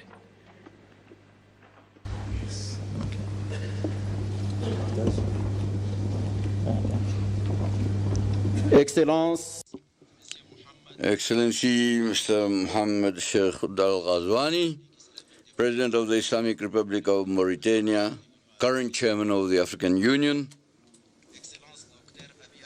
Excellency Honorable Prime Minister Abiy Ahmed, Prime Minister of the Republic of Ethiopia, Excellencies, Heads of State and Government and Heads of Delegation, Excellency Mr. Mahmoud Abbas, President of the State of Palestine, my friend, dear that is the Prime Minister of Barbados, Excellency Mr. Antonio Guterres, the Secretary General of the United Nations, Honorable Ministers, Dr. Nkosazana Dlamini Zuma, former Chairperson of the African Union Commission, Madam Deputy Chairperson, Commissioners, Secretaries General, Executive Secretaries of the Regional Economic Communities and regional mechanisms, Chief Executives of the specialized institutions of the African Union, Heads of Diplomatic Mission, invited guests, ladies and gentlemen. It is with both a great honor and a great pleasure that I'm addressing myself to you for the last time in my capacity as the chairperson of the African Union Commission. Since we are at the beginning of 2025, I want to present to you, Excellencies, to your families and your peoples, on behalf of the African Union, my best wishes for health, prosperity, and success. I would like also to express my sincere gratitude to the chairman with whom I have worked successively over the past 8 years. I'm here referring in the order of their chairmanship: Alpha Conde, Paul Kagame, Abdel Fattah al-Sisi, Cyril Ramaphosa, Antoine Felix Tshisekedi, Macky Sall, Azali Assoumani, and Mohammed Ould Sheikh Al-Ghazouani. At this moment of remembrance, I cannot forget President Idriss Déby Itno. May his soul rest in peace, who, as a convinced Pan-Africanist, had the initiative presenting my candidature to head the Commission, and who invested himself unstintingly for such a destiny for me. His tragic death was my most atrocious pain of these 2 terms. Excellencies, ladies and gentlemen, 8 years have elapsed since my election at the end of January 2017 as chairperson of the African Union Commission. At this moment, loaded with history, meanings, and symbols, I would like to fulfill the moral duty of presenting to you the broad outlines of the outcome of these 2 terms. Thanks to this journey, I have deeply imbued myself with both what makes the greatness and the influence of our continent, of our continental organization, as well as the various constraints and limitations that have hindered the rhythm of our pace. I have crisscrossed this beautiful and fantastic continent. I feel deeply proud, having visited at least once all the 55 member states of our union. The opportunity that this moment affords is historical and unique. I will try to fulfill the dual obligation of reporting and also raising some questions about some issues, being well aware that we must not absolutely abuse of your precious time. A consolidated report of our achievements and an annual report have been distributed to you in accordance with our regulations. Mr. Chairman, Excellencies, ladies and gentlemen, the rapid and intense geopolitical upheavals that have characterized the international context during my 2 terms of office have both violent and destabilizing manifestations. The sudden deterioration of the health situation following the outbreak of COVID-19 was unfortunately accompanied by major shocks and profound economic and diplomatic turbulence. For Africa, this resulted in an increase in the debt burden, a decline in public and private investment flows, violence and the prevalence of some African conflicts, the collapse of pan-Africanism and the chains of African solidarity, manifestations of the obsolescence of African institutions, external appetites in Africa, obvious deficiencies in governance and leadership in Africa and even in the world, and the crisis of multilateralism after the Second World War, and so on, and so on. The Russia-Ukraine war, which began in February 2022, further darkened this picture, announcing a global geopolitical reconfiguration. A split emerged that resurrected a form of bipolarity, which in political imaginations brings to mind the theoretically outdated reality of the Cold War.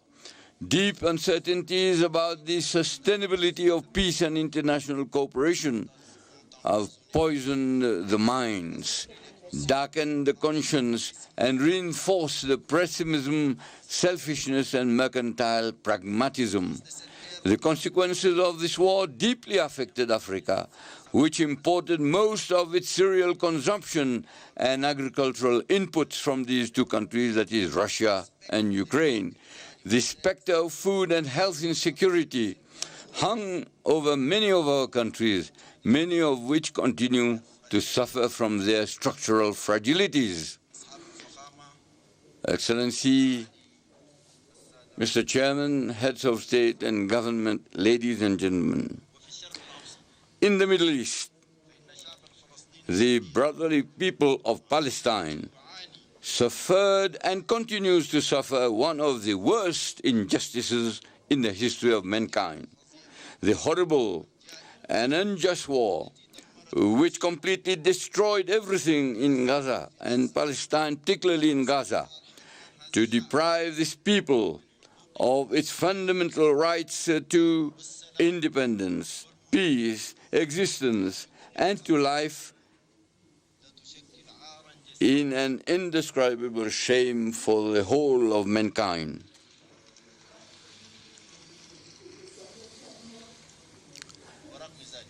In spite of all this,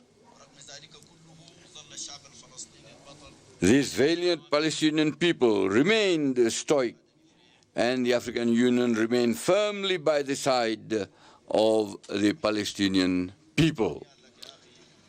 I want to express to our brother Abu Mazen Mahmoud Ahmadan our solidarity. This apocalyptic landscape that Palestine, the Gaza Strip, and its population, in particularly after more than a year of war, destroying all forms of life and property, continues to unfold in almost total silence of the powers of the world, except for the call by some for the systematic deportation of Palestinians from their lands. It is really adding insult to injury.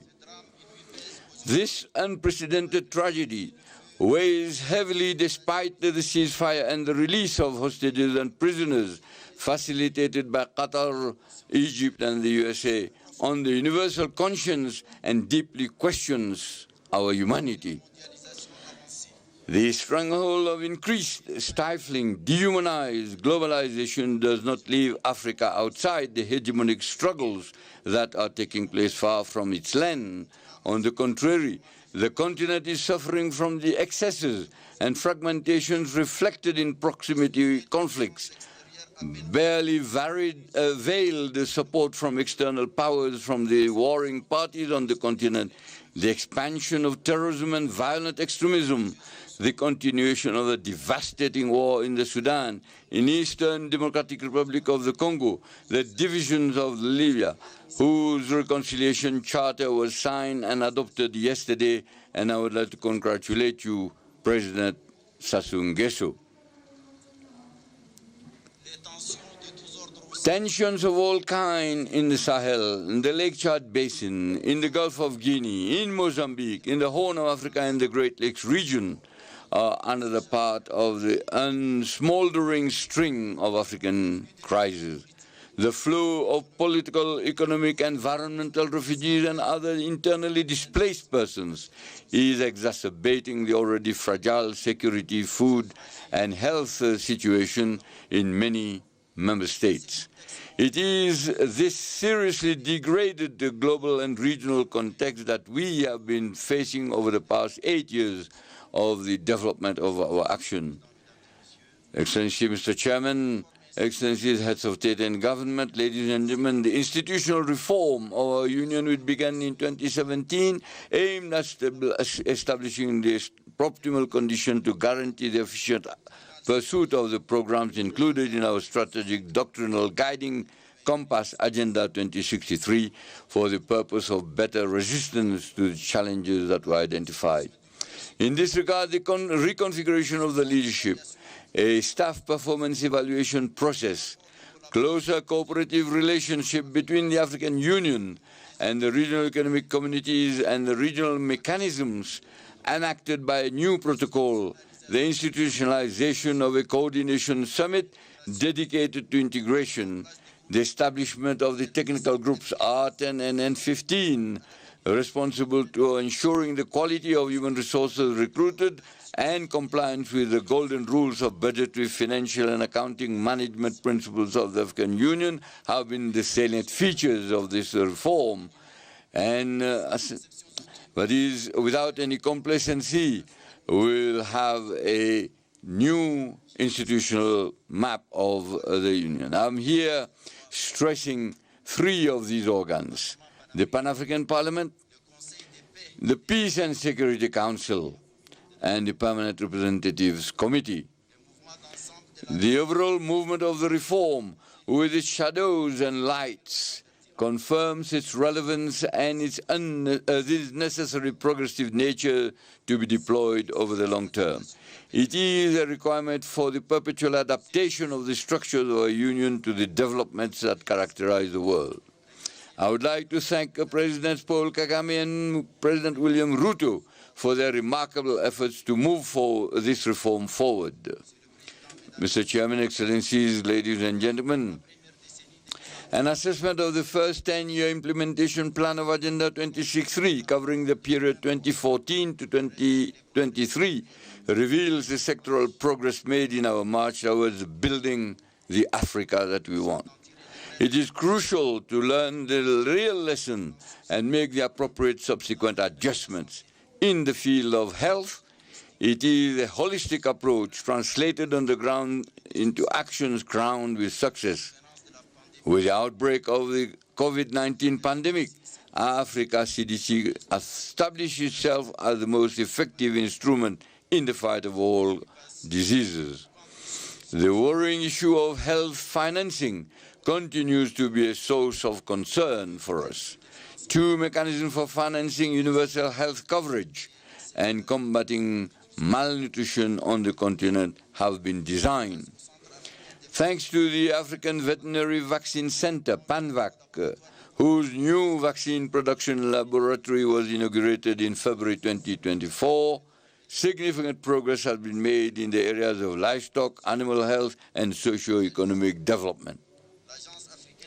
The African Medicines Agency, AMA, has begun setting up its headquarters in Kigali and its activities on the launching pad. The traditional medicine has benefited from the development of two 10-year plans of action, the last one running from 2025 to 2035. The field of education has been driven by the desire to design a new educational system according to the requirements of a world where the major challenge has now become competition around scientific and technological innovation, and now by artificial intelligence. It is in line with this spirit that diverse and complementary strategies have been developed, notably during the Nouakchott conference in 2024, initiated by the current chairman, Mauritania, in cooperation with the African Union Commission and other partners, including UNICEF and UNESCO in particular. The centrality of gender and youth issues have been affirmed. The special envoys for women and youth have established themselves well in the institutional universe of the leadership of the organization.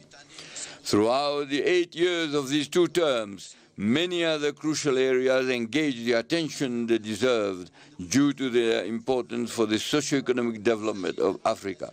Whether it is our vision on mining issues, the comprehensive agriculture program and the blue economy, the development of infrastructure and energy, climate change with adaptation and climate resilience of the continent, regional integration through the implementation of the African Continental Free Trade Area, the effective operationalization of the Peace Fund, which has exceeded the set target of $400 million, the treatment of humanitarian crisis of which Africa is the epicenter, with the establishment of the African Humanitarian Agency, the strengthening of the visibility of the African Union through our partnership with the United Nations, all have been at the center of our collective endeavor.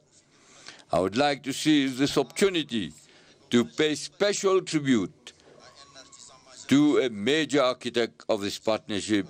I'm here referring to Antonio Guterres, a great friend of Africa. Thank you, Antonio.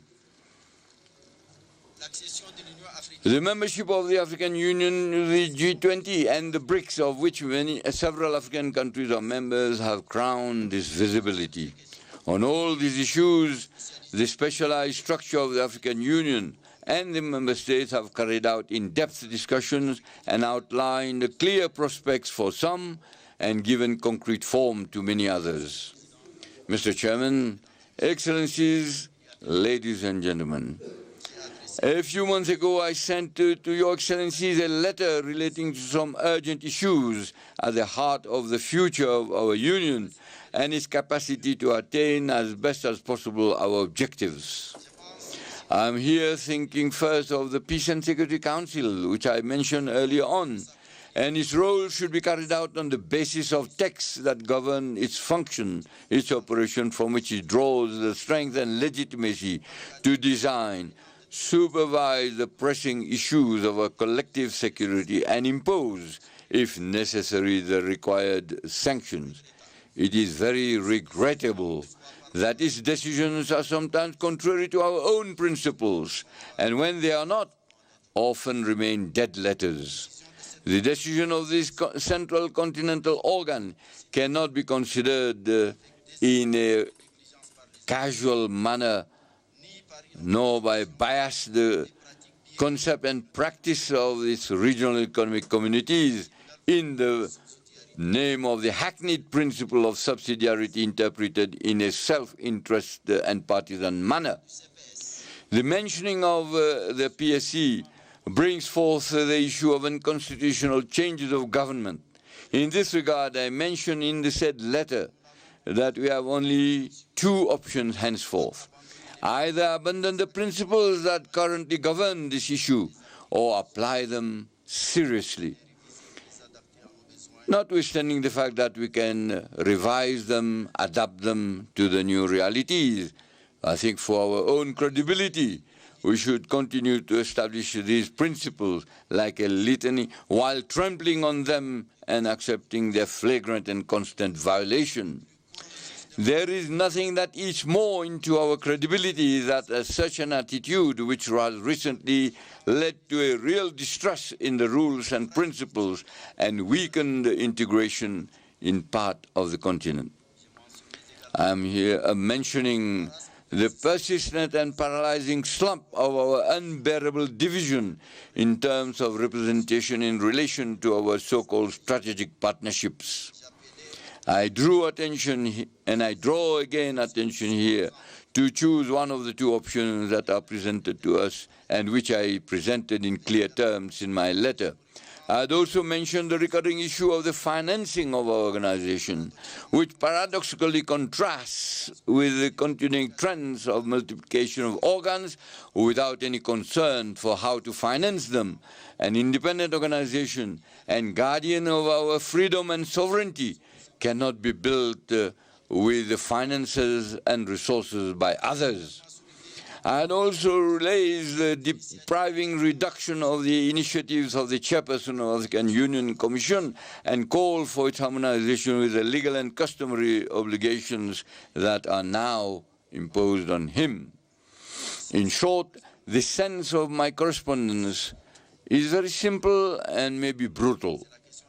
It is the question of placing our organization worthily or not before a terrible combination of factors of complexity.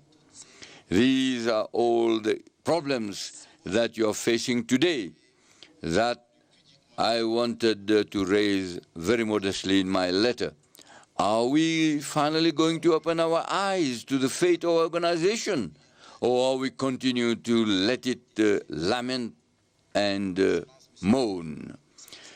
Excellency, Mr. Chairman, Excellencies, ladies and gentlemen, it is a commonplace truth today to affirm that the concepts and legal instruments serving as a framework of analyzing the dynamics of contemporary international politics are outdated.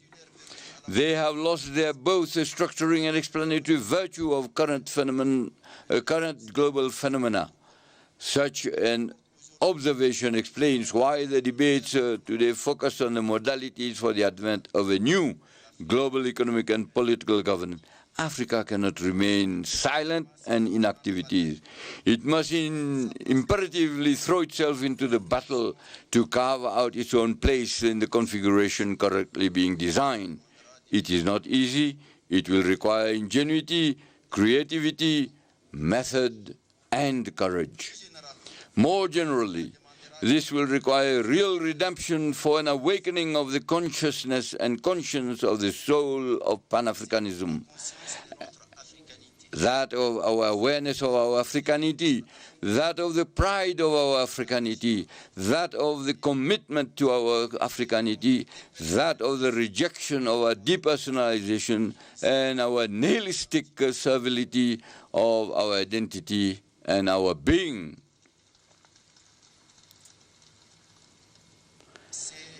This is what African youth are calling for us to do. They are the majority in all our states and are becoming increasingly demanding. Their voices are resonating louder and louder thanks to the new forms of communication that amplify all expressions. African youth are constantly challenging us and putting us on trial for being out of step with their aspirations, which are that of an Africa that is open to itself, united, sovereign in its policies and choices, standing and interdependent. This solidarity has always been our lifeline in the fight against colonialism and apartheid and the completion of our independence. We have just paid tribute to the memory of a great combatant, Sam Nujoma. This should bring something and click something in our minds. Our solidarity should galvanize our consciences, our wills and our intelligence to lead us to a more promising common destiny. There are no other new path for our future than to listen and to give substance to the aspirations of our youth, our fellow citizens and our diaspora. Mr. Chairman, Excellencies, ladies and gentlemen, I am leaving my office definitively in a few days. I confess that I feel overwhelmed by a sweet feeling of freedom that allows me to say a few words from the bottom of my heart.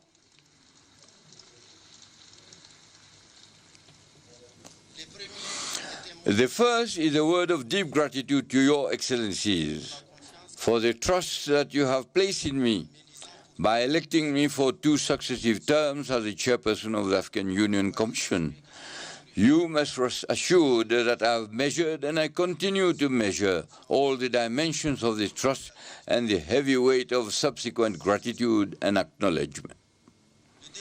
The second word concerns the other one and me.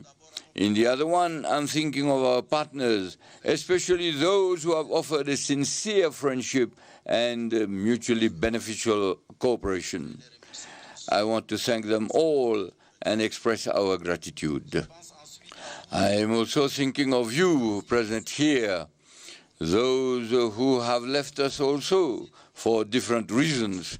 You have realized good and great things, and above all, as far as possible, respected a certain ethic and a line of conduct that we have believed to be consistent with our principles. Please accept my full gratitude. The members of the African Union Commission are the men and women that have worked very often in the shadows with diligence, dedication, discipline, and talent. I would like to pay tribute to them, the tribute that they deserve. The third word relates to my own limitations. I wanted so much to do quickly and better during the 2 terms that you entrusted to me. I know that I have not done everything. Perhaps I underestimated the burden of the task and the weight of the constraints. I know that I may have made mistakes. I should not say perhaps, but I should say certainly I've made mistakes. Maybe here and there I have weakened and made mistakes and missed opportunities to do better. I would like to apologize and ask forgiveness if my shortcomings have caused any individual or collective harm.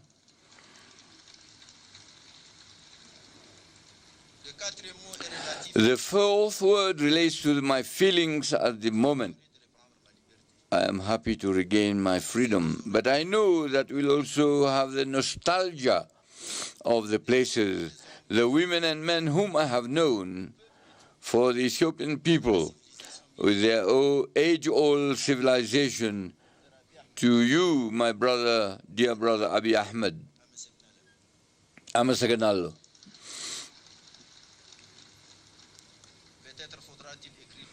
Maybe we'll have time to write the history of all this tangle of feelings and sensations. Finally, my fifth word is that of my oath to continue to think of Africa, to serve Africa, to dream for its youth for whom we have not done enough and for whom we must do a lot, because after all, it is they who count today and more so tomorrow.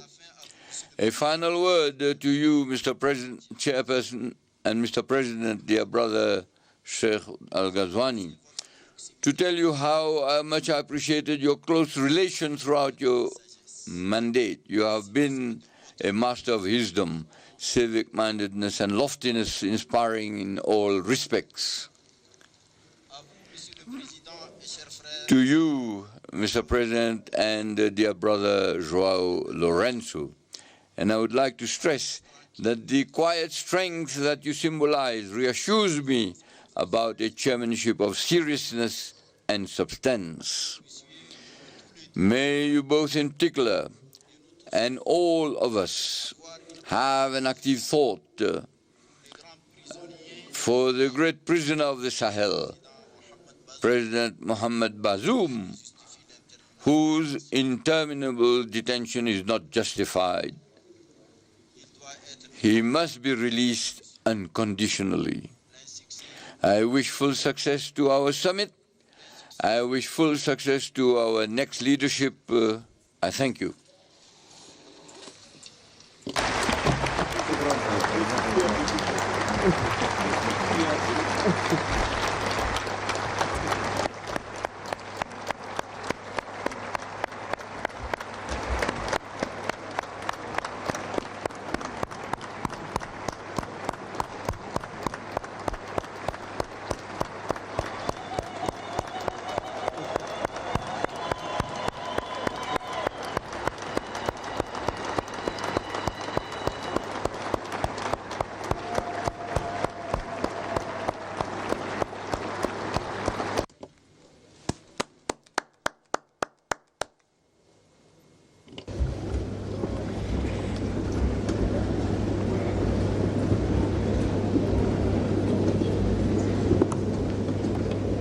Thank you, Your Excellency. Thank you for your statement. Thank you for your unwavering commitment. Thank you for dedication towards Africa's peace, development, and unity. Thank you very much. I will now have the honor to invite His Excellency Antonio Guterres, Secretary General of the United Nations, to deliver his statement. Your Excellency.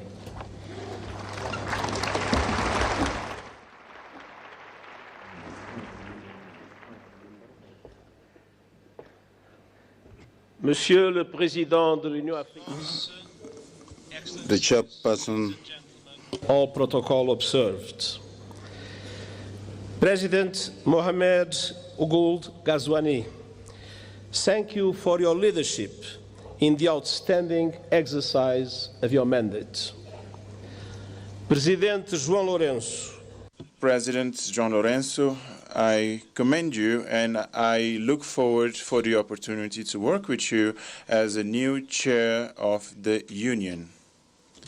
I also want to give a very special expression of gratitude to the chairperson of the African Union Commission, Moussa Faki, for his 8 years of strong and permanent commitment to multilateralism and impeccable cooperation with the United Nations.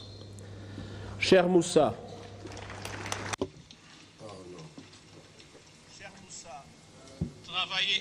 dear Moussa, working with you was a privilege, a pleasure, and an honor. Excellencies, the partnership between the African Union and the United Nations has never been stronger. Together, we see an Africa booming with hope and possibility. You have a booming, enterprising population, including the largest number of young people in the world. The African continental free trade is poised to turbocharge the region's economy, and calls to address the legacies of colonialism and slavery are growing louder, as reflected in your theme this year, and as reflected in the leadership of so many passionate voices for the liberation of Africa, such as the great Dr. Sam Nujoma of Namibia, whose life we celebrate and whose loss we mourn. The world must never forget that Africa is the victim of two colossal and compounded injustices. First, the profound impact of colonialism and the transatlantic slave trade. The roots stretch back centuries, and the bitter fruit continues to affect Africans and people of African descent to this day. Decolonization alone in itself was not a panacea. Political independence did not free countries from structures based on exploitation and decades of economic, social, and institutional underinvestment. It is high time for reparatory justice frameworks to be put in place.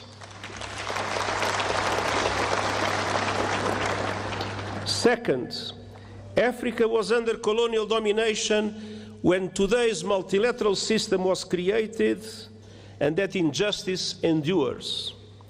Look no further than the United Nations Security Council. There is no excuse that Africa still lacks permanent representation in the 21st century. I will keep working with the African Union and all member states to ensure the representation Africa needs and the justice you deserve, including with 2 permanent members of the Security Council. And we will keep pressing together for an international financial architecture that is no longer outdated, dysfunctional, and unfair. Correcting age-old injustices is essential to address here and now challenges.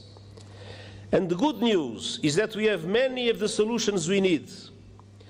Last year, you helped drive that effort at the United Nations with the Pact for the Future. And I thank Africa for its support that was vital to approve the Pact. Our task now is to make those commitments a reality. South Africa's G20 chairmanship could not come at a better time. Let me point to 4 areas for action. First, we must push for peace, security, and alleviating appalling levels of human suffering. Sudan is being torn apart before our eyes and is now home to the world's largest displacement crisis and famine. As we near the holy months of Ramadan, it is time for an immediate cessation of hostilities. And the international community must come together to stop the flow of weapons and the bankrolling of bloodshed. In the Democratic Republic of the Congolese people have been suffering yet again from a brutal cycle of violence. And the fighting that is raging in South Kivu as a result of the continuation of the M23 offensive threatens to push the entire region over the precipice. Regional escalation must be avoided at all costs. There is no military solution. The deadlock must end, the dialogue must begin, and the sovereignty and territorial integrity of the DRC must be respected. The conclusions of the recent joint EAC-SADC summit offer a way forward, with a renewed call for an immediate ceasefire and new momentum for regional efforts based on the Luanda and Nairobi processes. Now is the time for swift implementation. And you can count on the continued support of the United Nations, including MONUSCO. In the Sahel, the clear and present threat of terrorism is undermining peace, security, and sustainable development. And in Somalia, we are urging predictable funding for the African Union support and stabilization mission, and I hope that our voice will be heard by the Security Council. And as we gather here in Africa, I know all our minds are also very much on Gaza. A resumption of hostilities must be avoided at all costs. The Palestinian people have suffered too much. I welcome efforts by the parties to abide by the ceasefire agreement and urge action for a permanent ceasefire and the release of all hostages. Peace is possible in the Middle East, and that starts with tangible, irreversible, and permanent progress towards the two-state solution, Israel and Palestine, living side by side in peace and security.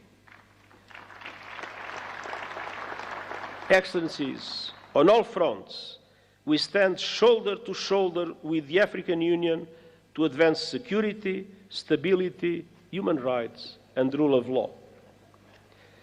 Excellencies, second, we must keep working together to deliver the AU 2063 agenda and the 2030 agenda for sustainable development and drive action on finance. African countries pay up to 8 times more to borrow than developed countries, and 20 are in or at risk of debt distress.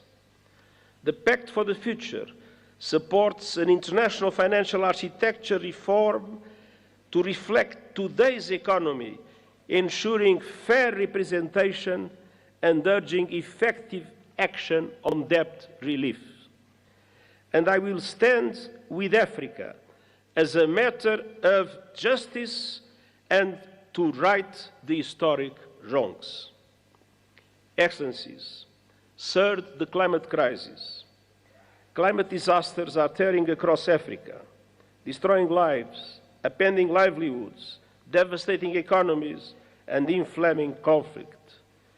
At the same time, the renewables revolution is unstoppable, and Africa is poised to become a global clean energy powerhouse. Yet, today, Africa receives just 2% of global renewables investment. Realizing Africa's potential requires access to affordable finance, including by implementing the COP29 finance decision fully and on time, and supporting development of a roadmap to realize $1.3 trillion a year. Excellencies, Africa has contributed little to the climate crisis, yet is paying the price with record droughts, floods, and heat. Climate justice requires a massive investment in adaptation, with the international community bearing an enormous responsibility. Developed countries must double adaptation finance, and countries must significantly boost the loss and damage fund. Allow me a note. When the loss and damage fund was created, the pledging conference that took place has allowed for an amount that is equivalent at the highest contract for a basketball player in the United States. It is absolutely necessary to make the loss and damage fund an effective instrument to support developing countries in adaptation. And we also need justice when it comes to your abundant critical minerals. Too often, your countries are plundered, bound to the bottom of value chains as others grow rich on your resources. The work of the United Nations panel on critical energy transition minerals is designed to help embed justice, sustainability, and human rights across the value chain. Africa's minerals must benefit Africa's people.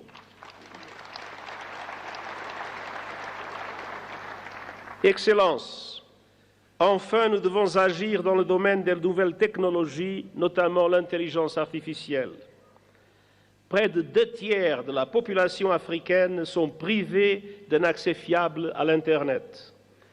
Nous avons une responsabilité historique, faire en sorte que l'intelligence artificielle profite à l'humanité tout entière et pas seulement à quelques privilégiés, États et compagnie.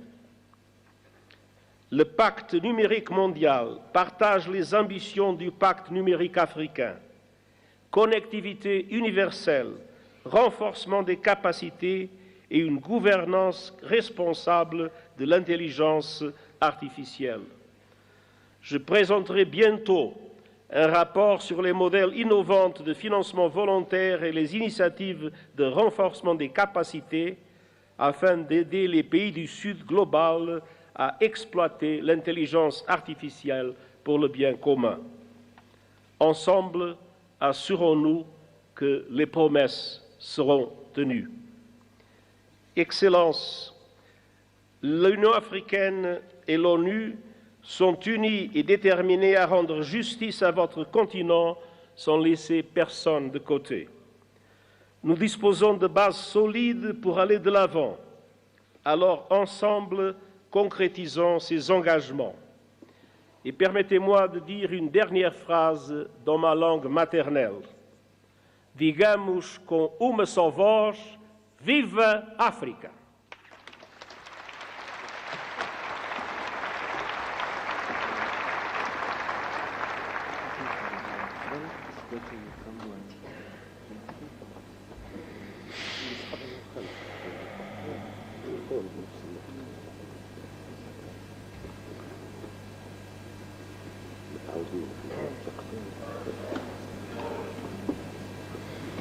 Thank you, Your Excellency, for your statement.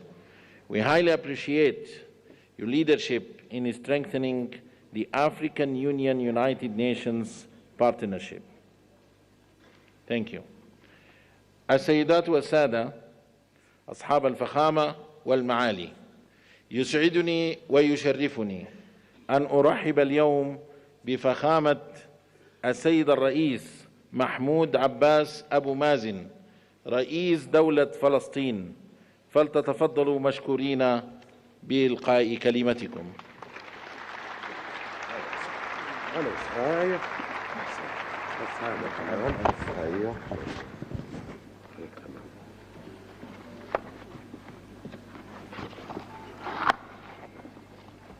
بسم الله الرحمن الرحيم. فخامة الرئيس محمد ولد الغزواني, President of the Republic of Mauritania and the Chairperson of the African Union, Excellency, Prime Minister of Ethiopia, Mr. Abiy Ahmed, Excellency Moussa Faki, Chairperson of the African Union Commission, Excellency Mr. Antonio Guterres, Secretary General of the United Nations, Excellencies, ladies and gentlemen, good morning to all of you. At the outset, I wish to extend our congratulations to Excellency President João Lourenço, President of the Republic of Angola, for becoming the chairperson of the African Union for the year 2025. We wish him full success. We extend our thanks to His Excellency President Mohammed Wuld al-Ghazwani for his chairmanship of the previous session of the African Union. I'm very happy to meet once again with you and on behalf of the Palestinian people, who have a great deal of esteem to the people and the leaders of African states. We are proud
is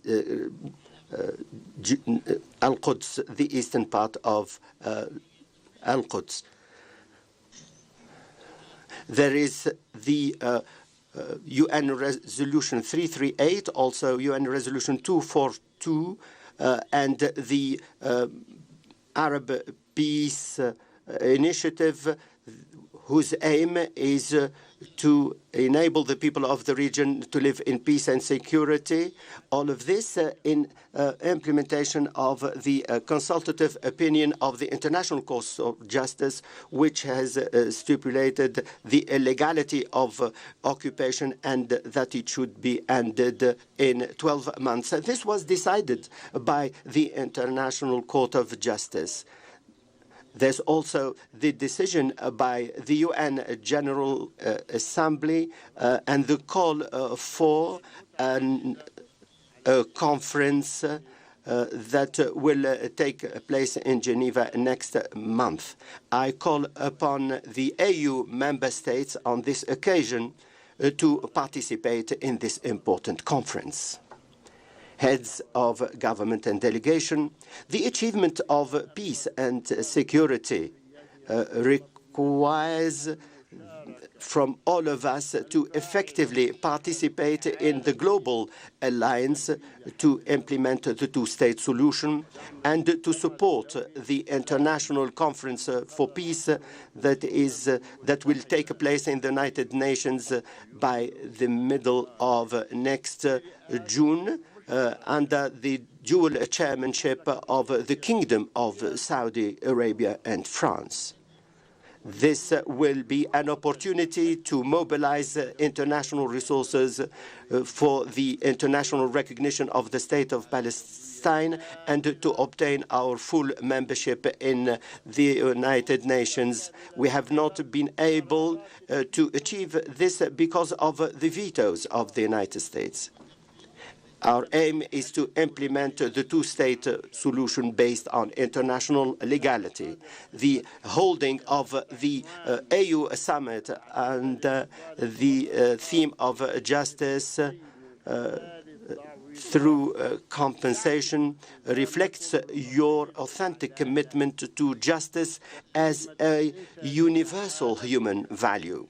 It is a commitment whose echoes are seen in your continuous support to the Palestinian people who are still suffering from the last form of colonization in the world. We are the only ones living under colonization.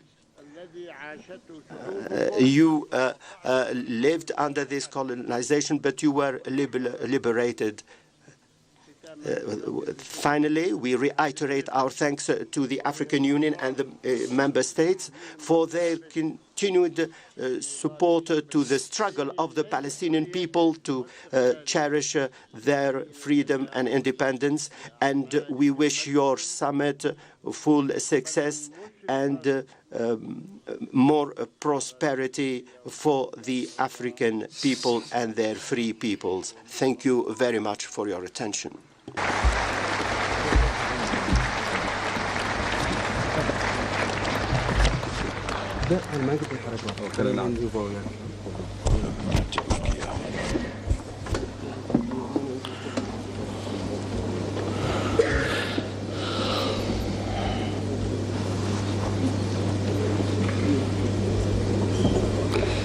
شكرا. Thank you, Excellency President of the State of Palestine, Abu Mazen, for your statement, your participation. Mr. President confirms the continued support of the African Union to the Palestinian cause, full support. We invite His Excellency Mohammed Wil Sheikh Al-Ghazwani, President of the Islamic Republic of Mauritania and Chairperson of the African Union, to deliver his opening remarks. Excellency.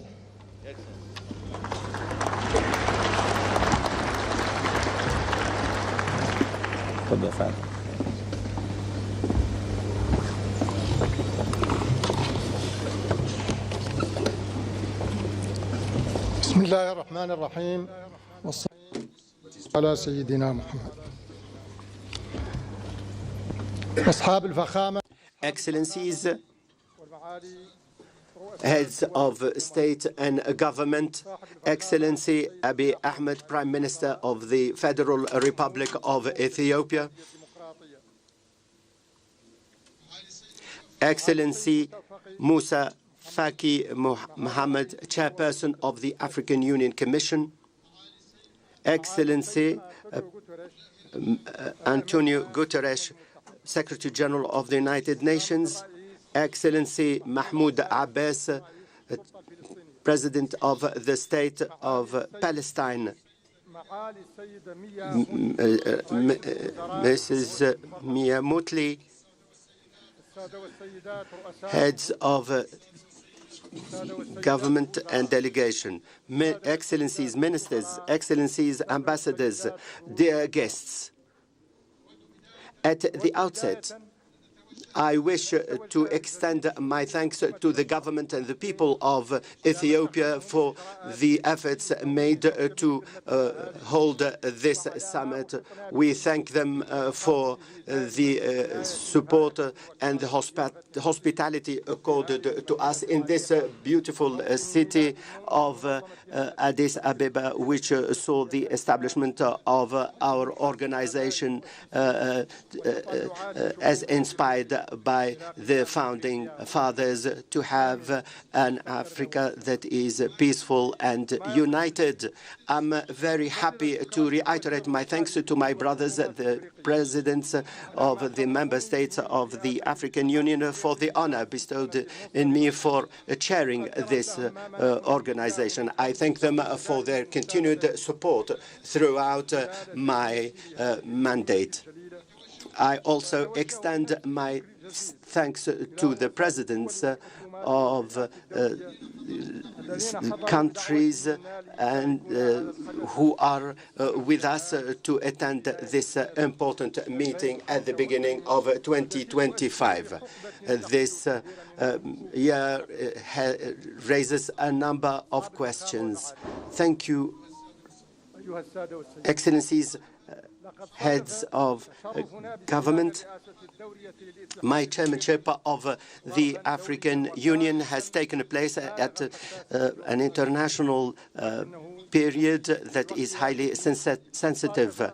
This also coincided by our adoption of the second decade plan within the framework of Agenda 2063. It represents a plan for development for member states and the regional economic communities and the various organs of the African Union. By adopting this decade plan, we can see our solid commitment to meet the aspirations of our peoples, to have the Africa that we all want, in spite of the obstacles and in spite of all the challenges. And these challenges are tremendous. When I became the chairperson of the African Union, I was fully aware of the volume of the commitment and the responsibility. Today, our world is witnessing various crises. These crises where we have more areas of conflict, and tensions have jeopardized relations between countries. They have also jeopardized the values on which the world system has been established since the Second World War. After a particular period of the development of international organizations and our belief in a more just world, the references went back and hopes collapsed. And now there is a revision of the international system in a way and that the contours are not clear. For a number of years, unfortunately, bloodshed continues. Many people found themselves in difficult humanitarian situations. The world has witnessed a level of violence unprecedented since the Second World War. Palestine is what Palestine is facing is a good example of this. This global situation is made more complex and complicated by the wars in Africa. These crises, global and continental, have had a negative impact on the efforts of development in our continent, where there are tremendous challenges such as poverty, unemployment, and the weakness of health systems and the weak economic structures, in addition to the impact of climate change, the dissemination of terrorism. All of this is having an impact on peace and security. It is destroying the social fabric of our communities. In my previous speech, I committed myself to work on these challenges, and I worked during my term on respecting the rules and regulations of the African Union. All of this in full harmony with the AU Commission and the regional economic communities and the regional organs. Our aim was to consolidate the efforts of peace and to reach peace on the basis of dialogue by supporting the valuable efforts made by Excellency Ngasso, President Ngasso, at the head of the African High-Level Committee on Libya. I also continued work with President Paul Kagame and President Tshisekedi to deal with the situation in Eastern DRC.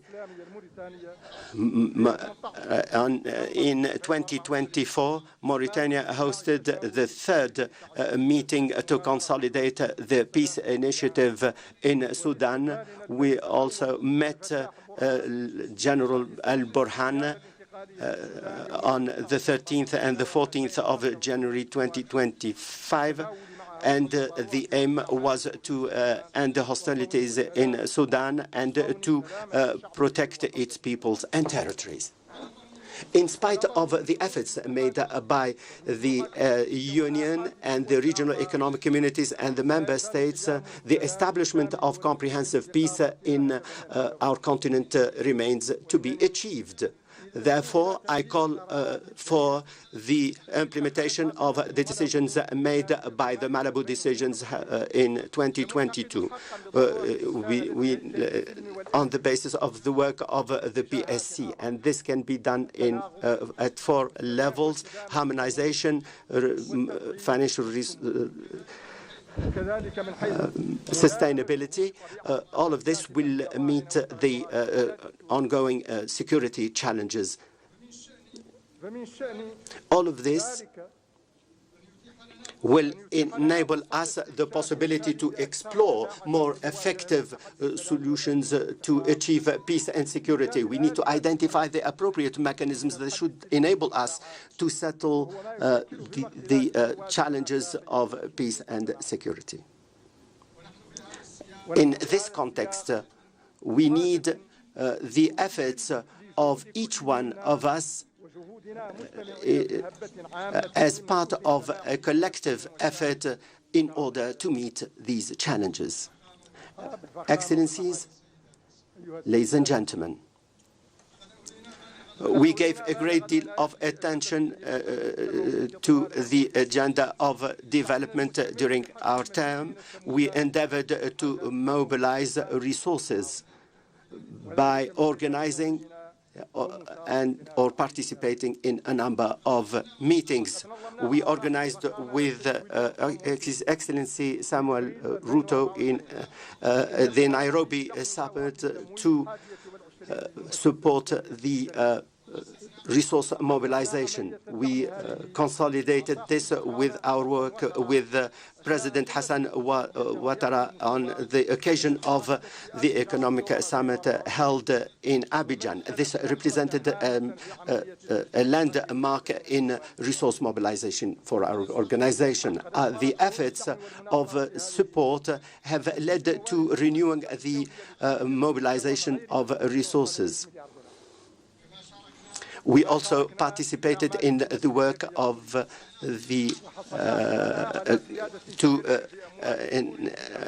mobilize more resources from Korea for the benefit of development.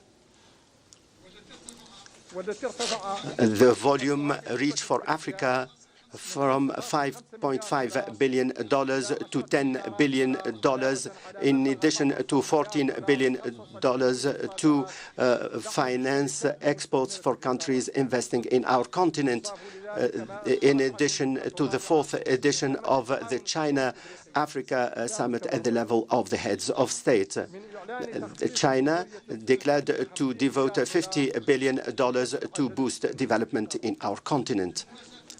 In addition to the efforts made for resource mobilization, we endeavored during our participation in the 7th meeting in Italy and the BRICS meeting in Russia in October.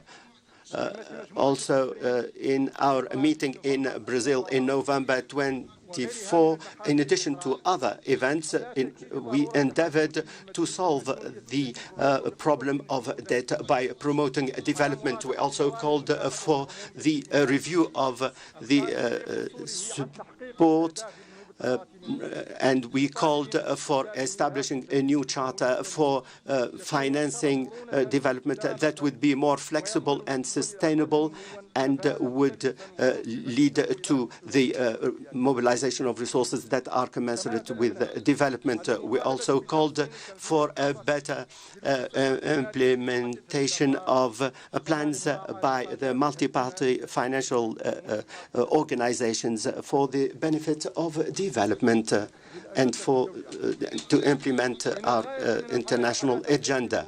In addition to resource mobilization, in order to promote development, we endeavored to turn our resources into an effective and sustainable development that can meet the faced challenges. These challenges have been worsened by the various crises.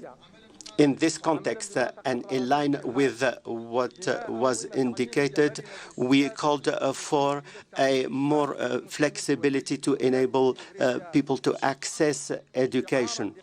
In line with the theme for last year, we had this meeting in Mauritania in collaboration with the African Union, a continental meeting on education and employment of youth. This meeting was held in Nouakchott. The aim was to integrate youth and employment and to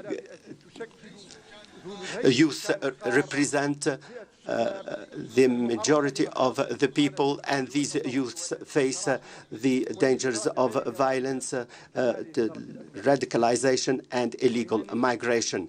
I call upon the summit to adopt the Nouakchott Declaration because it calls for a sustainable education to support peace and security and to create jobs and to reduce unemployment and precarity. African youth need an effective educational and training system. They also, like other African citizens, need health systems that enable them to have access to good quality health care. This will enable them to deal with the arising health issues as witnessed in our continent, such as the smallpox, cholera, and the like. In this context, I would like to hail the work carried out by the Africa Disease Center in dealing with the sudden health crisis. I congratulate Dr. Jankaya for the pioneering work done in this regard. Today, I will present a detailed report on this issue.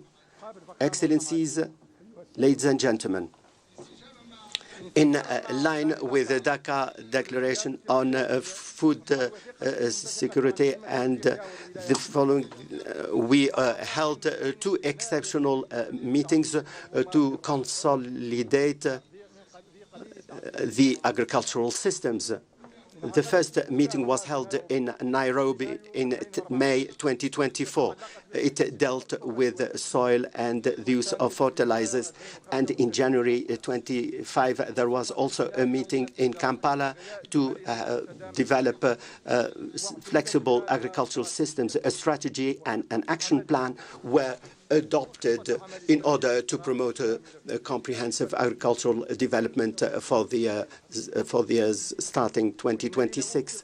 I invite the summit to adopt the declaration and the action plan, and the same applies to the declaration of Nairobi. The aim is to promote investment and develop agricultural industries. With a particular, the focus on industry requires that we need to have an energy that is sufficient and at an acceptable cost. We held in Dar es Salaam with Her Excellency Samia Suluhu, and in coordination with the African Development Bank and the World Bank, in last January, we held the African Summit on Energy in order to promote access to electricity for millions of Africans in sub-Saharan countries. There were a number of energy pledges. In this regard, I call for extending our congratulations to the President of the African Development Bank and the President of the World Bank for their efforts to, within the framework of this ambitious partnership, to support development efforts in the continent. Energy plays an important role in dealing with climate challenges. These climate challenges have a major impact on our countries. There is the issue of global warming, and we need to deploy more efforts for the energy transformation. On your behalf, during the 29th session of the multi-party meeting on climate change, COP29, held in Baku in 2024, we called for the need for the international community to fulfill its commitment and to assist us in dealing with the negative impact of climate change. Excellencies, ladies and gentlemen, the achievement of the second action plan to implement Agenda 2063 is closely related to the coordination between the AU and the regional economic communities. For this reason, in our mid-year coordinating committee in Accra, we focused on integrating our national plans in continental programs to achieve African complementarity and to make its voice heard. This common voice will enable us to have the position that should enable us to effectively participate in the development of international agenda that should focus on sensitive African issues. Therefore, in all these events, we defended the rights of the African continent in its representation in the Security Council. We also called for a review of the international rules of governance. Our efforts were positively met, and there were clear commitments to work on them in the various meetings. But the effectiveness of the follow-up and the joint African work mean that we need to continue the structural transformation of our continent. You all know the questions raised by the structural transformation, such as the principle of alternation and how this is implemented, in addition to the distribution of positions.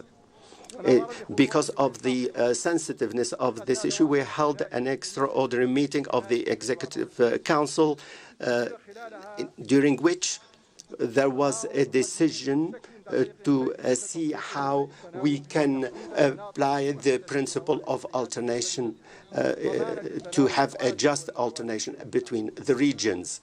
In line with this reformist spirit, we worked on the review of the skills within the African Union.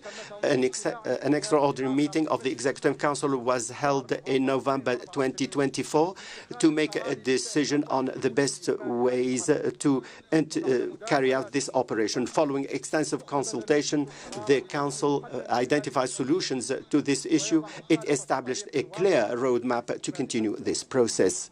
Excellencies, ladies and gentlemen, in my initial speech, I emphasized the need to overcome the challenges, and I indicated that this could only be done by joint efforts on the basis of our common destiny. In order to achieve our noble objectives. Today, I reiterate the same issue as I hand over the chairmanship to His Excellency President João Lourenço, wishing him full success in the mission he is entrusted with. I express my readiness to continue with supporting him. I should seize this opportunity to extend my thanks to Moussa Faki Mohamed, the chairperson of the African Union Commission. I hail his leadership skills. I thank him for his valuable support during my term. I extend my thanks to the members of the African Union Commission and the various organs of the organization. I'm very proud for being able to serve my African continent and to be its voice in international meetings. I end my term fully convinced of the capacity of our continent to achieve the objectives of Agenda 2063. I'm more determined to work more effectively in this regard. I reiterate my congratulations to President João Lourenço. I wish him full success. I wish our summit full success. Long live the African Union. Long live Africa, independent and prosperous. I thank you very much for your attention.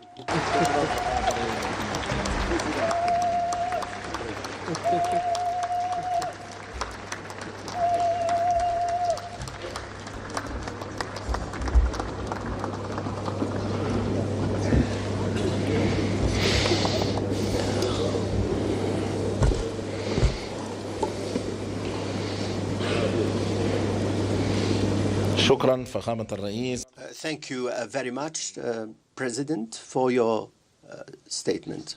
Ladies and gentlemen, now allow me to invite His Excellency Ambassador Yusuf Mundoha Asumani, Ambassador of the Union of Comoros to Ethiopia and Permanent Representative to the African Union, Dean of the African Ambassadors in Ethiopia, to introduce the new Bureau of the African Union Assembly for this session.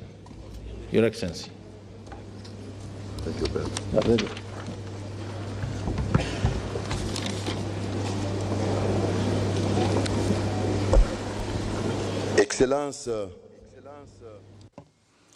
Excellencies,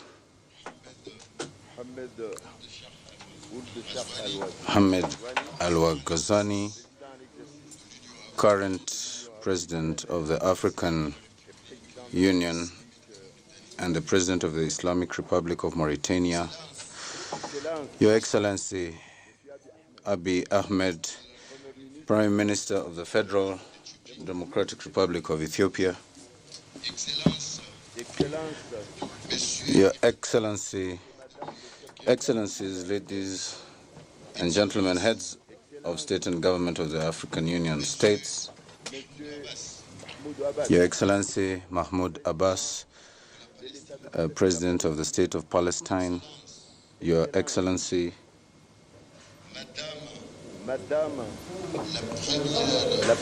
the Vice President of Barbados, Prime Minister of Barbados, Your Excellency Antonio Guterres, the Secretary General of the United Nations, Your Excellency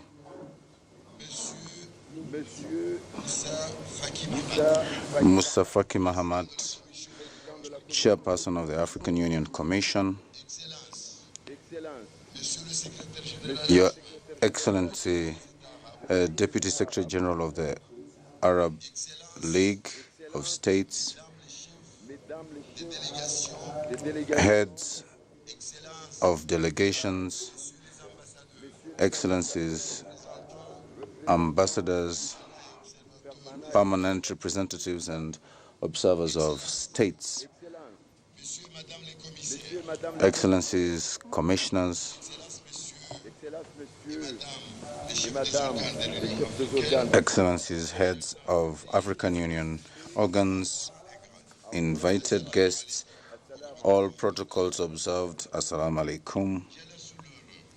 I have the honor of introducing the Bureau of the Conference for 2025 pursuant to Article 16 of the Rules of Procedure of the Conference.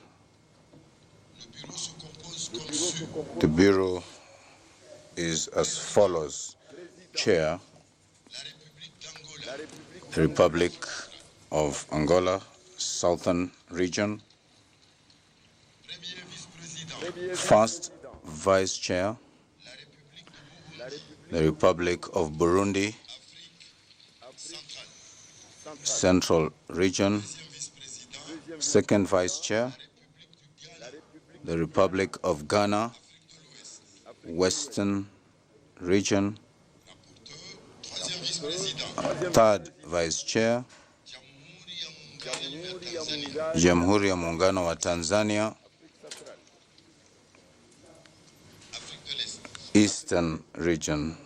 Apologies. Rapporteur, the Islamic Republic of Mauritania, Northern Region, which is submitted for your approval. Thank you, Excellencies.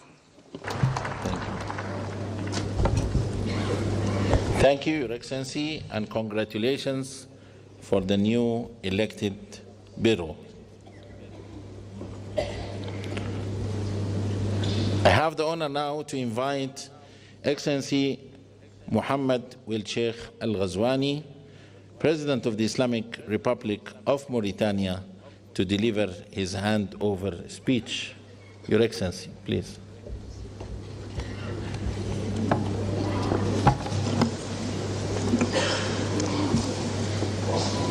Je voudrais remercier mes chers collègues. I wish to thank my peers, heads of state and government, members of the Assembly, for having elected me at the head of the African Union as President for the period 2024-2025. Together, we have worked to advance the integration agenda on the continent. I wish to thank you for all the support and to thank you for the unflinching support that you gave me contributing to the success of Mauritania and the entire continent in pursuing this lofty task. I will now call upon my brother, President João Lourenço, to hand over the baton, to him, and I wish him success in this endeavor. Thank you. Thank you, Your Excellency. And now I have the honor to welcome His Excellency João Manuel Lourenço, President of the Republic of Angola, the new chairperson of the African Union, for the handover ceremony in the High Table. You are welcome, Your Excellency.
Okay, thank you.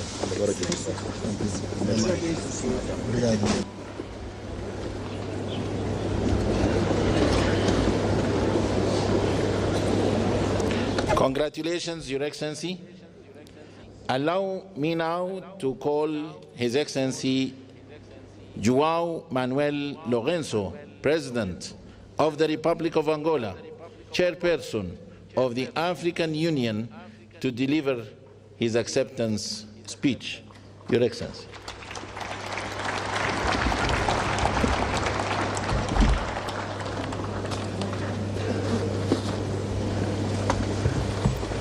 Your Excellency.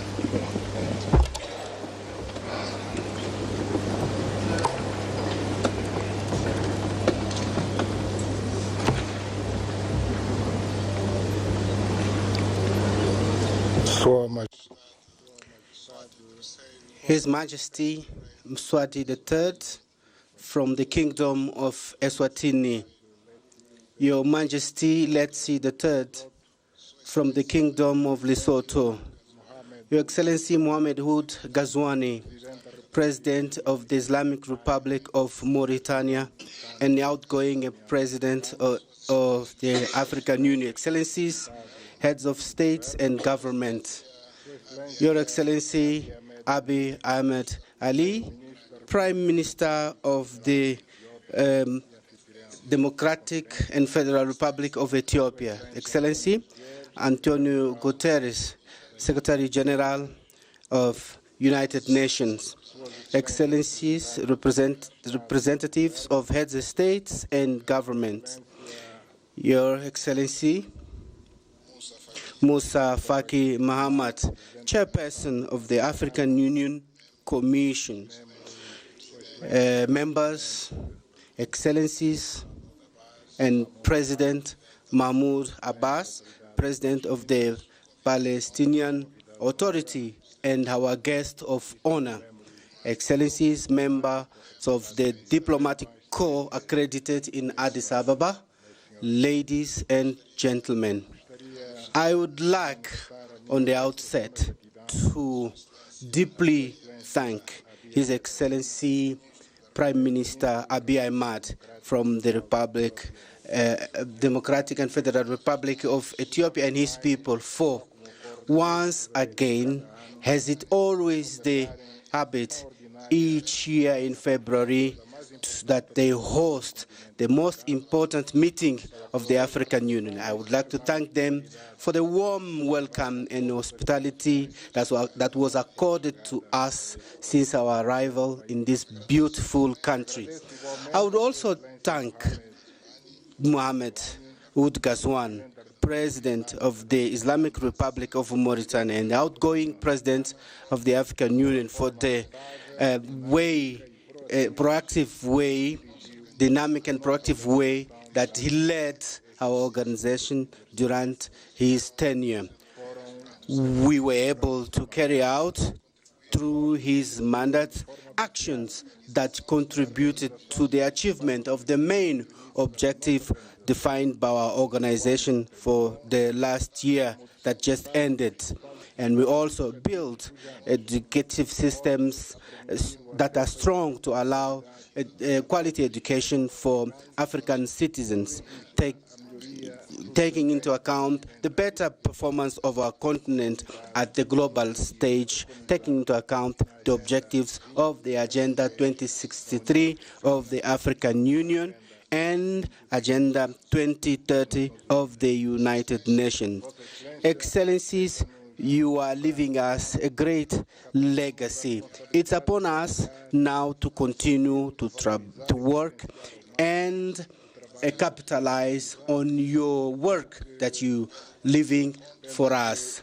And I count on your support and experience, as well as the support of all the other African countries, so that Angola can also undertake a presidency that will be at the level of our expectations, and that we can also add our efforts for the achievement of the development goals of our countries, together with the achievement of Agenda 2063 in all our efforts in building the Africa that we want.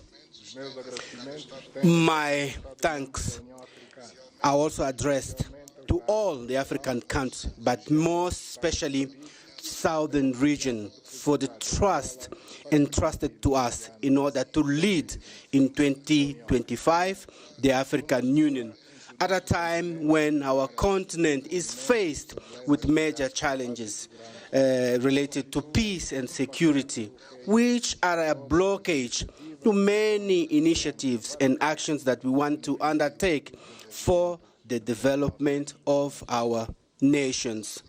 As you all know, it is the first time that Angola is assuming this major responsibility of leading the destiny of our continent in the coming 12 months. But we are going to look attentively to the problems of Africa, and we are going to contribute with our experience to finding solutions to peace and security, and for the implementation by member states of our economic policies, social policies, to promote progress and development of our continent. This is very important for us, the fact that we are assuming the chairship of the African Union in 2025. At the time, we are also celebrating 50 years of our independence, national independence. Excellencies, ladies and gentlemen, throughout this conference, many issues will be discussed that are very important for our continent. The working framework of the African Union and the operationalization, the issue related to justice for African and people of African descendants through reparations, which is the theme selected for this year, and a theme that Angola also chose for its chairship, which is related to the building infrastructure as a factor for development for Africa. These aspects, if combined, can allow us to build a communication channel and a channel of dialogue with our partners. It will make us understand the importance and the advantage of cooperating for a developed Africa, Africa that is industrialized, that is going to win over hunger, misery, and unemployment, and reducing the probability of armed conflict and illegal immigration. We will have the opportunity to address all these aspects in our 4th conference for development that is going to take place in Sevilla, in Spain, from 30th June to 4 July this year. And we believe this is a historical opportunity to redefine the rules of financing based on economic justice and inclusion, taking into account the commitments from previous conferences that were not fulfilled, especially the Monterrey Consensus, Doha Declaration, and Addis Ababa Declaration. The 4th Sevilla Conference is going to address the challenges that we are faced in the funding for development and promoting the adoption of innovative solutions and more effective solutions such as fiscal justice, debt relief, climate funding, reforms in financial and global institutions, and social inclusion. These are going to deserve our attention so that we can adopt a common position that can ensure the continent to reinforce its influence in the global governance and the reduction of the cost of the debt and for a sustainable development of our continent. The achievement of these objectives is going to create synergies that are going to promote more trade, more cultural exchange, and technology and other aspects that are going to bring benefits for all the parts involved. We believe that in the objective that we aim for our countries, we include issues that are for priorities, especially in fundamental infrastructures, railways, roads, airports and ports, power supply stations that are essential for the industrialization of our continent and to improve the living conditions of our people.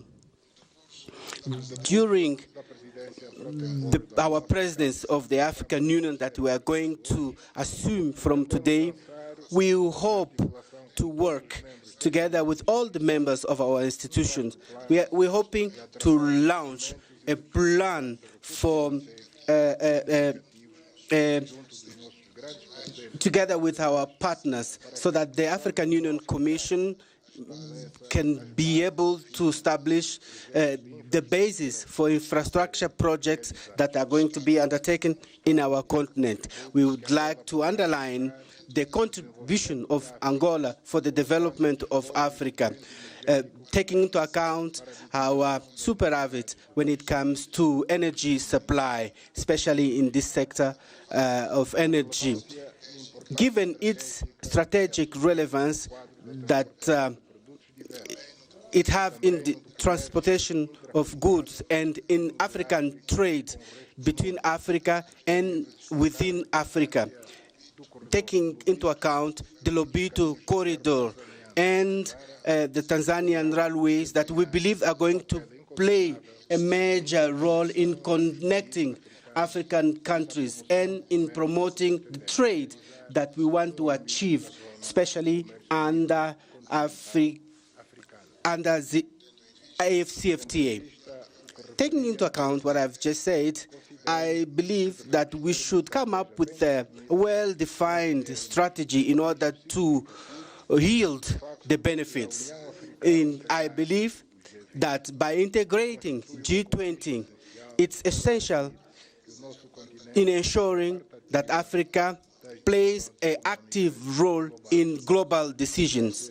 Excellencies, ladies and gentlemen, The strategic lines of our presidency are aligned in general terms with the priority actions defined by our continent, especially under the acceleration of the implementation of the second 10-year implementation plan of the Agenda 2063, especially covering 2024-2034, centered in transportation infrastructure, connectivity, energy, natural resources, peace and security, agriculture, blue economy, continental integration, and African free trade area and strategic partnerships.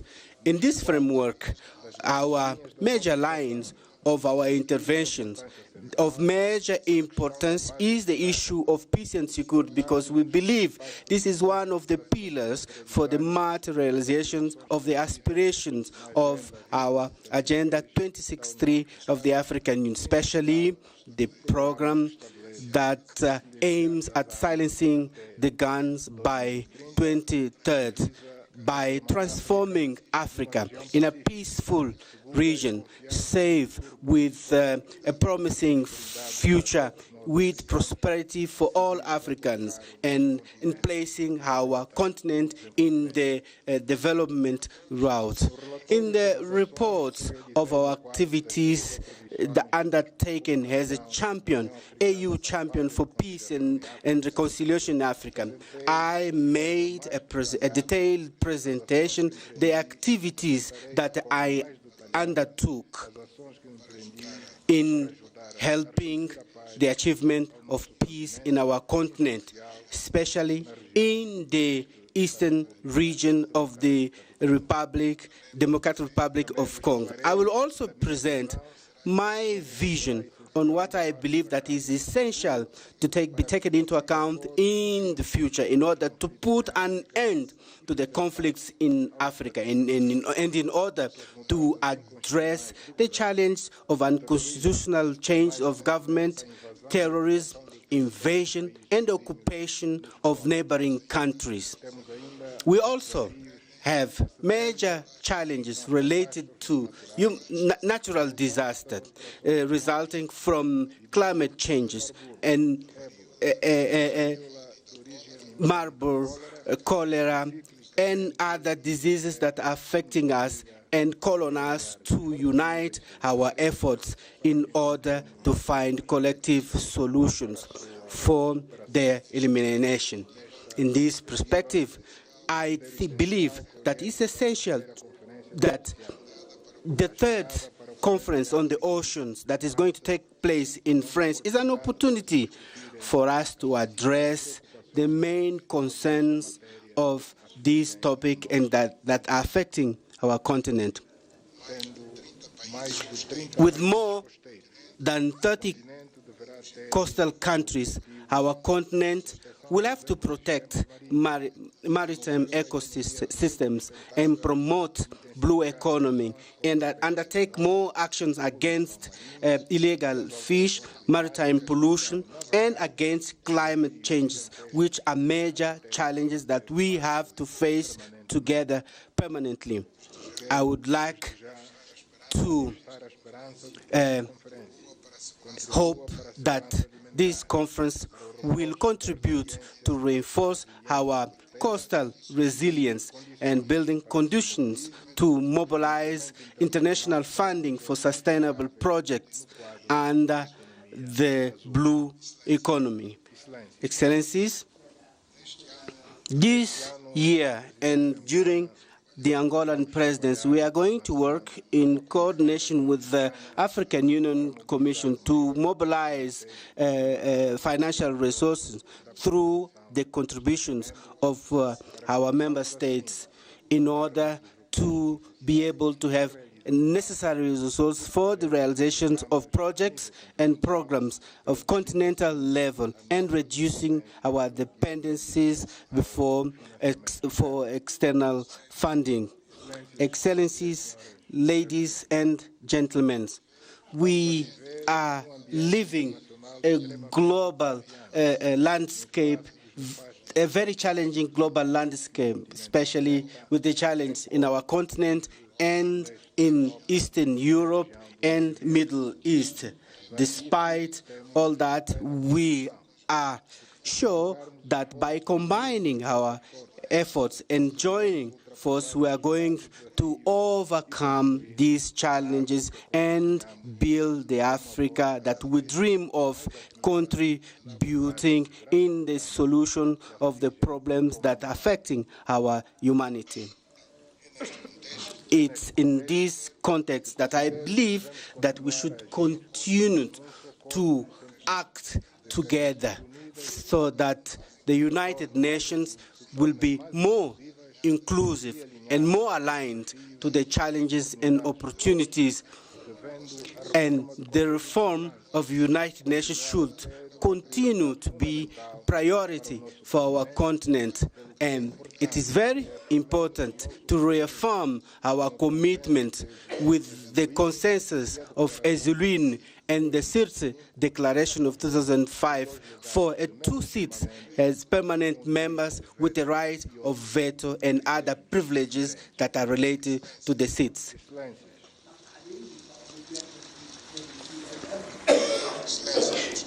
Excellencies, I would like to call on you, your best contribution, so that our presidents of our continental organization that we assume today can take part, can happen in a climate of understanding and the dynamics that is necessary in this long work that we together undertake for the transformation of Africa as a continent that rich and prosperous for its people. Allow me to address my vote of thanks to His Excellency Musa Faki Mohammed and the outgoing commissioners that had their mandates at the Commission for their excellent work throughout their mandates at the helm of our common house of Africa. I wish to the new coming Commission successes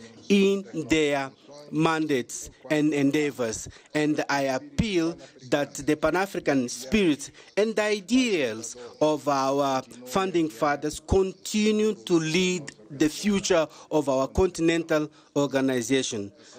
I would like to hereby accept to undertake the functions of the chair of the African Union, and that our tears today for having lost the African child, Sam Nyoma, will be transformed in strength that will help us achieve the challenge that are ahead of us. Thank you very much for your kind attention. Thank you, Your Excellency.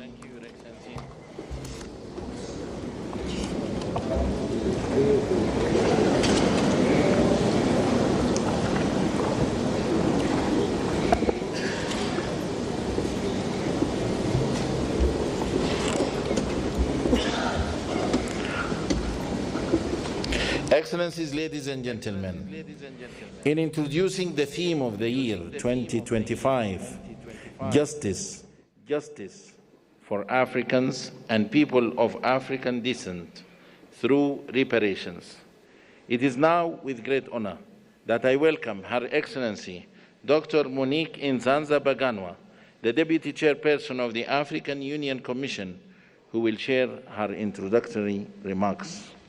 Your Excellency.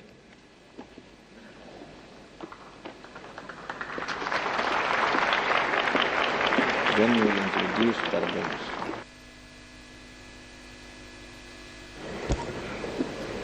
Thank you.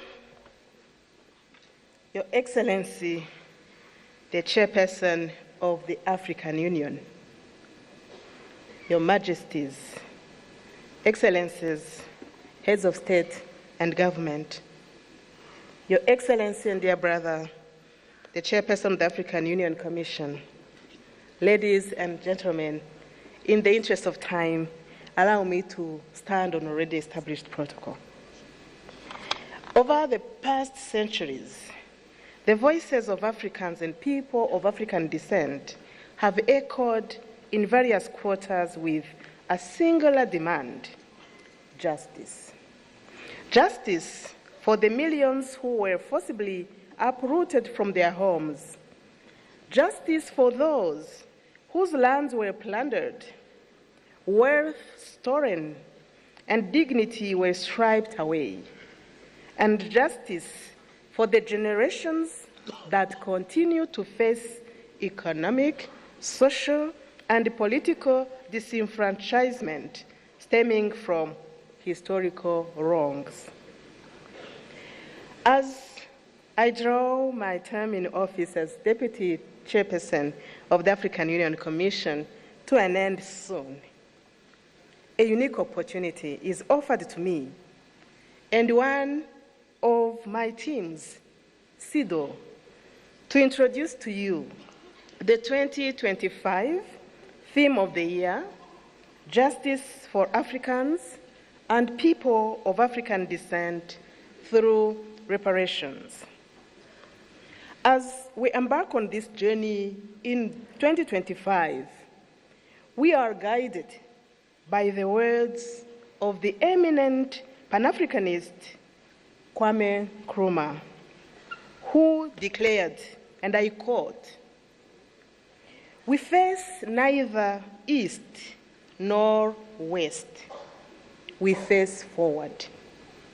The African Union's Agenda 2063 envisions a continent that is integrated, prosperous, and driven by its own citizens, a continent that is peaceful. The strength of this Africa has always been in its unity and resilience. At this moment, we stand at the precipice of history, and together we shall pave the way for a more just and dignified future for Africa, the CARICOM, and Africa's global diaspora at large. Your Majesties, Your Excellencies, as I conclude, since I'm not the one to deliver the high-level message, we have two leaders who will do it in just a short. But let me take this opportunity to thank all our stakeholders who have journeyed with us. Thank you, Ghana, and our champion, President Mahama, for inspiring the African Union with this theme. I wish to thank you, my dear brother Musa Faki, for your leadership and support. But through you also, acknowledge our teams who have worked hard around this theme of the year. Especially, I wish to recognize two ladies. Madam Coleman from your cabinet chairperson, and Angela from SIDO. You did an amazing work. Special appreciation goes to Her Excellency Mia Amor Motley, Prime Minister of Barbados and Chair of the CARICOM Authority. You have traveled all the way from home to another home to join us in today's launch. May I now invite you, Your Excellency, to come to the podium and address this august assembly. I thank you.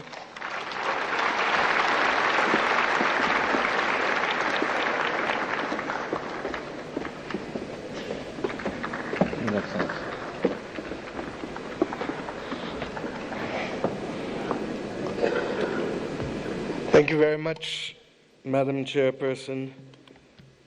Your Excellencies,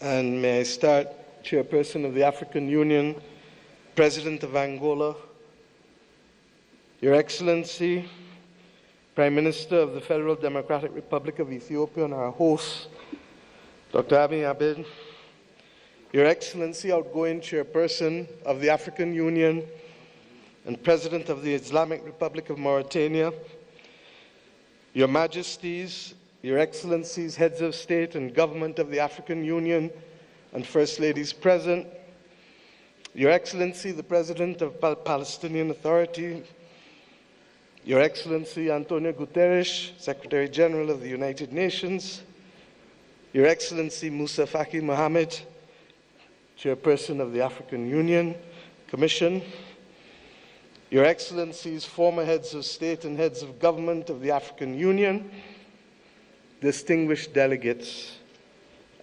ambassadors, and guests all. I stand here clothed in the spirit of the battles of Adwa, conscious that it was that battle within 24 hours that shook the confidence of the powers of Europe, but inspired the people of Africa and the children of the African diaspora that good would prevail over evil and light over darkness, but only in the context of our unity. I stand here conscious that it was that battle that forged the beginnings of pan-Africanism that eventually led to the movement for independence and the destruction of the colonial powers to give us not full development and power, but the first steps of political independence.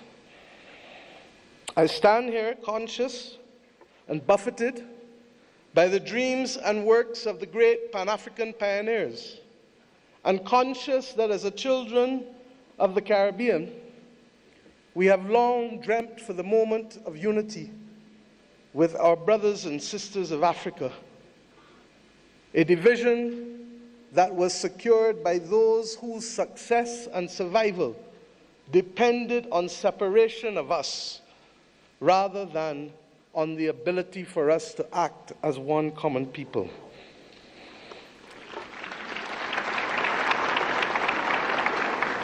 Our relationship, you can say, was embryonic, but regrettably, as long as it has been and as related as we have been, it has been sporadic. And it is up to us as the children of independent states to determine whether the history of separation shall be our future or whether the spirit of Adwa can be our inspiration to confront the challenges of a new world.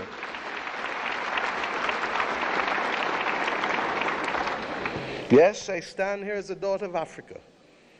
I stand here equally as a proud Prime Minister of Barbados, a country which is the first landmass that you reach after you leave this great continent of Africa, a country which became a hub for the wrong reasons. But today I come to Ethiopia to share with you in the African Union that we can be a hub now for the right reasons between our two peoples. I stand here as the proud chairman of CARICOM, the Caribbean community, recognizing that as a member of the 6th region of Africa, we have come to reclaim our Atlantic destiny.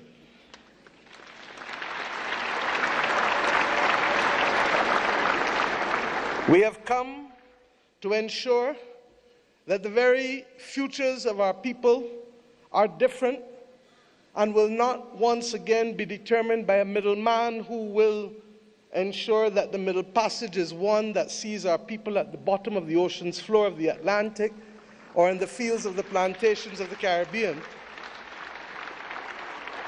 but instead that it will be a future that sees our people, hears our people, feels our people, and that will determine in future that it is we who shall forge the manner in which we cooperate, integrate, and invest, rather than simply being victims of a past history.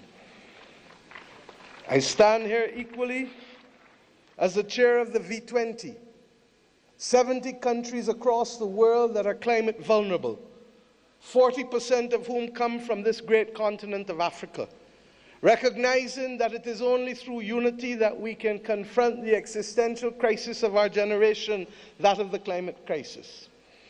The Secretary General of the United Nations has already laid out, ably so, many of the iniquities that we continue to face in spite of political independence. It was His Majesty Haile Selassie who popularized and told us that there shall be no first-class or second-class citizens, words popularized by Bob Marley, learned by all of our people without appropriately recognizing the context in which he spoke and the mission which must be ours for generations until it is achieved.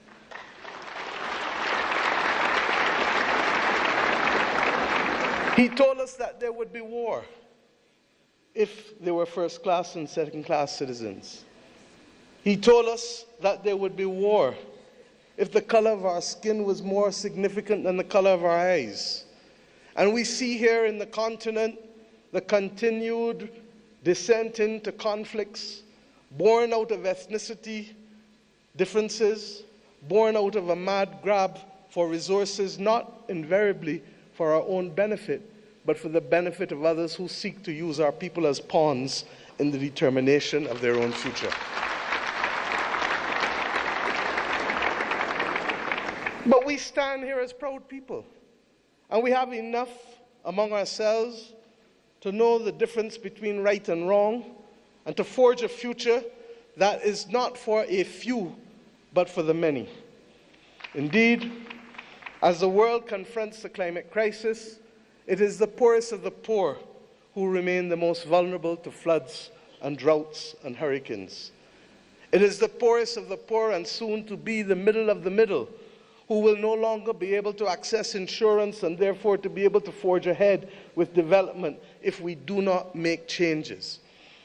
We have examples of a partnership that have worked for us, not just from the spirit of Adwa and the conquest and the rise of the pan-Africanist movement in our history, but within recent times.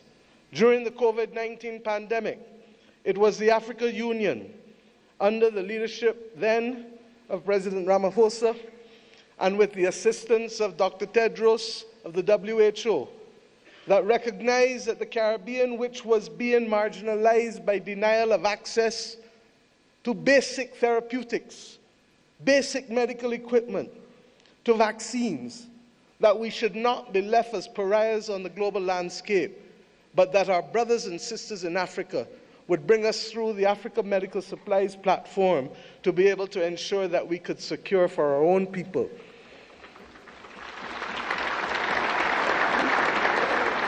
It was with the solidarity of many of you in the African Union that the Bridgetown Initiative has been able to take root and to make a case for a more modern and a fairer system that allows us to be able to access finance and to be able to put in place measures that allow us to be able to pause our repayment of debt during the period of necessity for rebuilding after horrific climatic events. We have seen how partnership helps us. We do not need any more evidence. What is required of us is to lead the way to peace, to prosperity, and to justice. And the reparations which we call for the international community to be able to recognize, first and foremost, with that which we ask from each of our children. Say sorry. Say sorry. And mean it.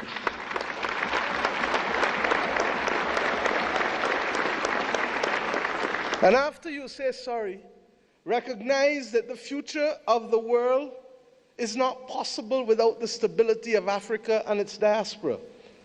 For as long as hypocrisy and double standards remain, it will be impossible to secure stability and peace in any nation across the earth. The reparations that we call for, beyond sorry, must be for fair access and development and compensation, because we each started the journey of independence with a chronic deficit, a deficit of resources, a deficit of fairness, a deficit of opportunity. And it is up to us, many of us in the second and third generation of independence, to be able to frame out fairly in a mature conversation what those reparations must look like if we are to attain justice and to inspire the young people of this world that good must always prevail over evil. But it is not only the reparations that we ask from the international community, because we ourselves must repair the damage that was foisted on us. The notion that transit visas, begging for them, must be the lot of our people in order to move across this world cannot be something that gives us satisfaction.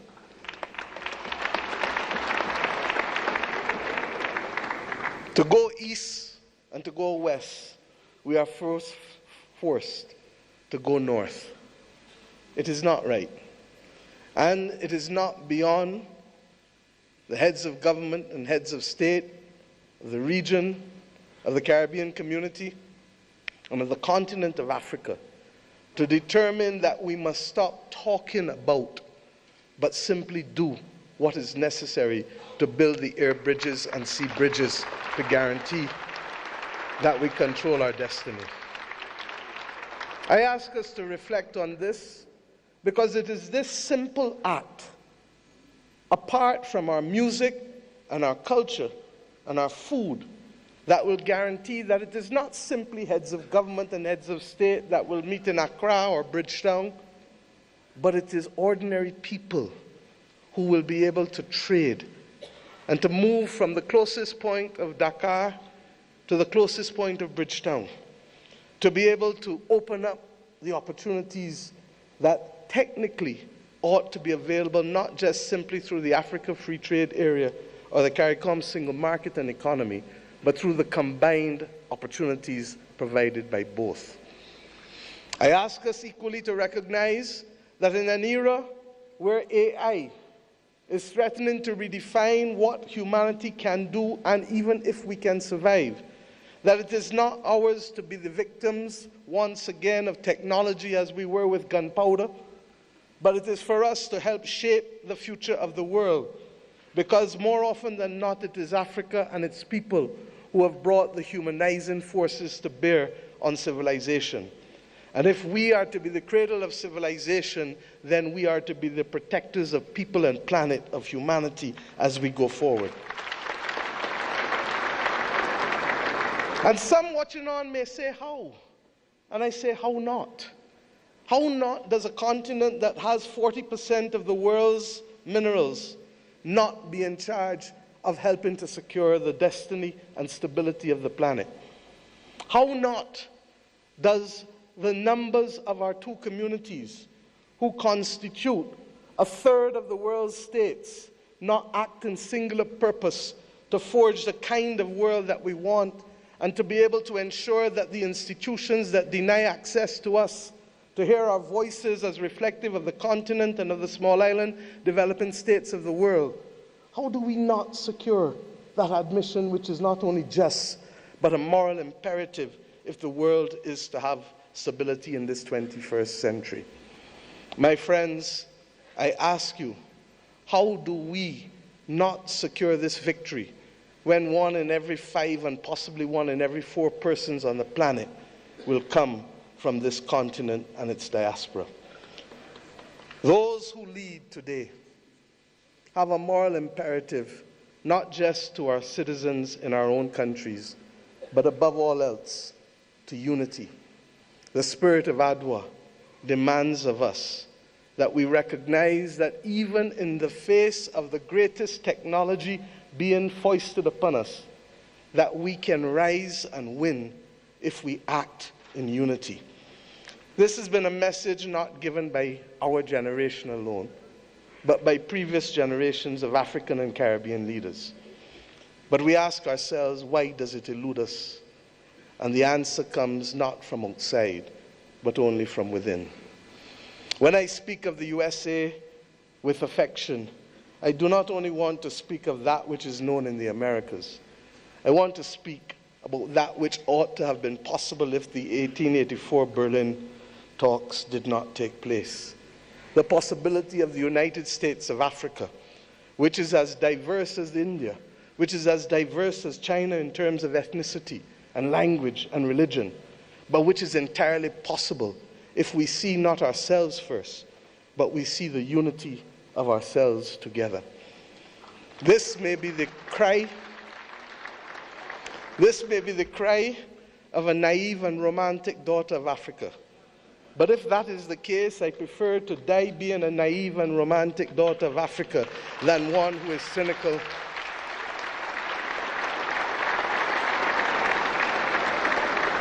and one who is daunted by the actions and power of others. We know what it is to stand in unity with you to fight apartheid and to fight for the liberation of the peoples of Africa. For when President Castro stood to send people from his own country to southern Africa to free your people, it was in my own country that the planes refueled, ensuring that that battle was possible.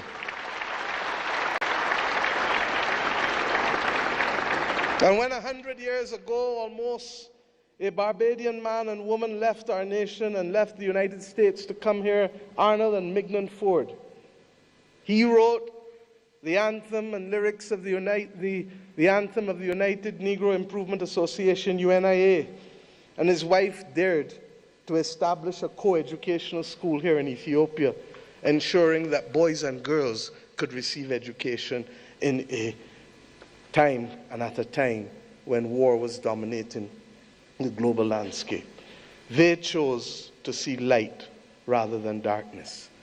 I ask us today in tangible terms that will allow our people to travel, that will allow us to pool our investments to ensure that the people of Africa not be denied the electricity that is so necessary as a platform for participation in the new world.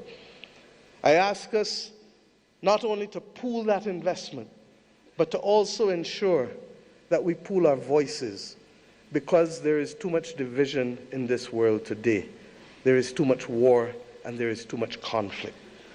And we know what precipitates and causes that. If we leave Addis Ababa with the commitment that the world is not going to be safe without a prosperous and stable Africa, then we understand what is the moral imperatives we must undertake in each of our countries to secure that unity of purpose and to secure ultimately the saving of the people and planet. I ask you today to recognize that, and I thank Prime Minister Abiy Ahmed for agreeing that the first in-face summit of CARICOM and the African Union should take place here in Addis Ababa on the 7th of September of this year of our Lord.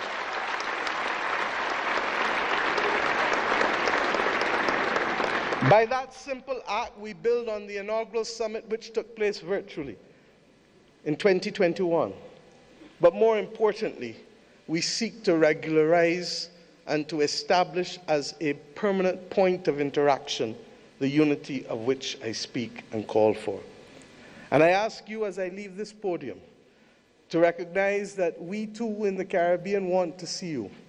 Indeed, in my own country in Barbados, we will celebrate the Caribbean Festival of Arts, the 15th CariFesta, from August 22nd to August 31st. And we do so not only asking for those from Cuba and Bahamas in the north, to Venezuela, to Suriname and Guyana in the south, to Belize in the west and the Eastern Caribbean, to come together to express our commitment to each other creatively through food and fashion and music and dance and art and sculpture, and talk of philosophy, talk of religion, talk of who we are, talk of the future. I ask us to recognize that we celebrate this year our resilience, and that we do so not only asking the people of the Caribbean to come, but the people from whom we came here in Africa, in India, in China, and the continent to which we went, in particular in Central America and Latin America. This is our moment to show the world that we were not simply apostrophes to the history and the modern history of humanity, but that truly we are the ones who can level the playing field and to create the opportunities that will allow the world to see people, hear people, and feel people, and to value the planet and its biodiversity at the very time when it is greatest in crisis. Let us remove the scars of history and be firm craftsmen of our fate, recognizing that the only people who can stop us now are we, but ourselves.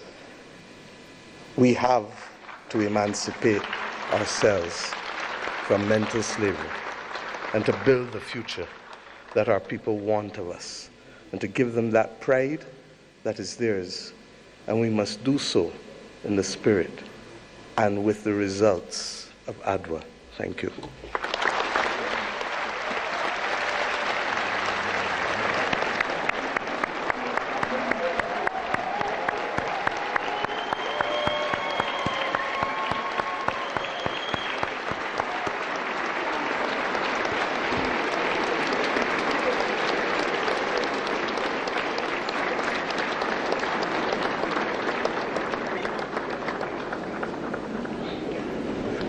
Thank you, Your Excellency, Prime Minister of Barbados, Chair of the Caribbean Community, CARICOM, for a global call for the African Union theme of year 2025. It is my distinct honor to welcome now His Excellency John Mahama, the President of the Republic of Ghana, as the African Union leader on advancing the cause of justice and payment of reparations to Africans. Your Excellency.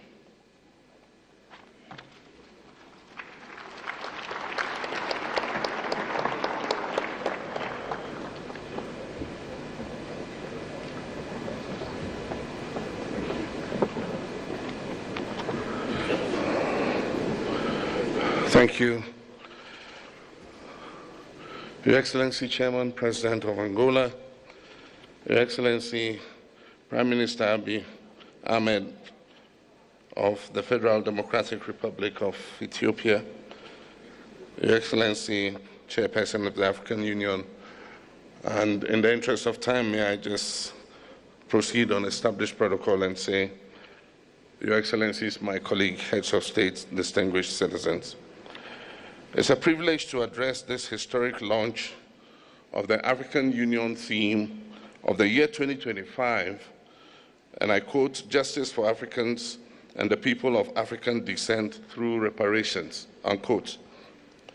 This moment marks a significant milestone in our collective pursuit of justice, equity, and the long overdue recognition of the historical injustices that continue to shape the lives of Africans and the people of African descent worldwide. At the 37th Ordinary Session of the Assembly of the African Union in February 2024, our heads of state and government made a landmark decision to dedicate the year 2025 to the cause of reparatory justice. This decision underscores our collective commitment to addressing the historical injustices and their lingering consequences that have impacted generations of Africans and people of African descent. It aligns with our broader struggle for liberation, unity, and socio-economic empowerment as enshrined in Agenda 2063, the Africa we want, a vision for an integrated, peaceful, and prosperous continent.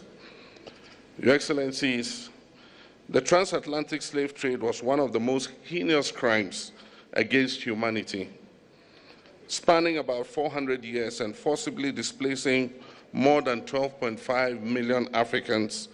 It is estimated that at least 2 million of our compatriots perished during the Middle Passage alone. The legacy of this brutal system, along with colonialism, apartheid, genocide, and neo-colonial exploitation, have left deep and enduring scars on the fabric of our societies. Today, the descendants of enslaved Africans continue to face economic disparities, social inequality, systemic discrimination, and racial prejudices. Addressing these challenges requires more than just acknowledging them. It demands action. The economic impact of colonialism on Africa has been profound. Historical estimates suggest that the continent lost trillions of dollars in both human and material resources due to colonial exploitation. The forced extraction of wealth, which included minerals, cash crops, and labor, deprived African nations of the capital and infrastructure necessary for sustainable development. Colonial policies intentionally stifled industrial growth, leading to a dependency on foreign economies that persists even till today. The systemic plundering of Africa's natural resources, coupled with the disruption of traditional governance structures, has resulted in lasting consequences, worsening poverty, underdevelopment, and inequality throughout the continent. In November 2023, Ghana hosted the Accra Reparations Conference, a historic gathering that brought together African heads of state, scholars, and representatives of the global African diaspora to advance the reparations movement. This conference reaffirmed the urgent need for comprehensive reparatory justice and laid the foundation for stronger advocacy and policy frameworks. It provided a platform for dialogue on the financial, cultural, and social restitution necessary to address the enduring effects of slavery and colonialism. The outcomes of this conference served as a guiding pillar for our collective efforts moving forward. The 2025 AU theme of the year is therefore a call to galvanize efforts towards reparatory justice. It is an appeal to ensure that the dignity, rights, and well-being of Africans and their descendants are fully restored. Reparations involves not only financial compensation, but also restitution, rehabilitation, and guarantees of non-repetition for the abuse of fellow human beings. It is also about truth-telling, historical accountability, and the restoration of agency to those who have been marginalized for centuries. Your Excellencies, ladies and gentlemen, the call for reparations, while including, extends beyond financial redress to encompass addressing structural inequalities, ensuring educational and economic opportunities, reclaiming cultural heritage, and amplifying the voice of Africa and the diaspora communities on the global stage.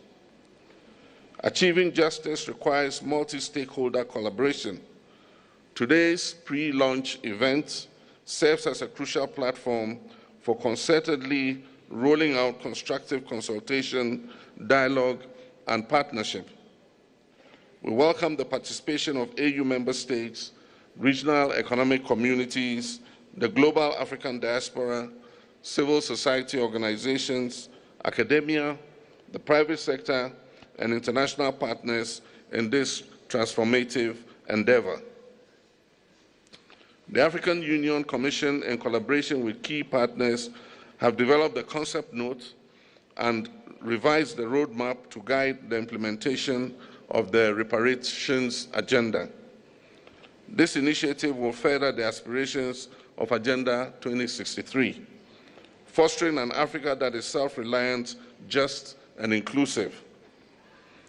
Through this launch, we seek to, among other things, mobilize political will and commitment towards reparatory justice and racial healing, present and discuss the roadmap for implementing the 2025 theme of the year, foster partnerships among AU member states, diaspora communities, and like-minded international allies, engage stakeholders in resource mobilization efforts to support reparations initiatives across Africa, elevate awareness and advocacy to ensure sustained engagement beyond 2025, encourage dialogue and knowledge sharing among experts, policymakers, historians, and affected communities.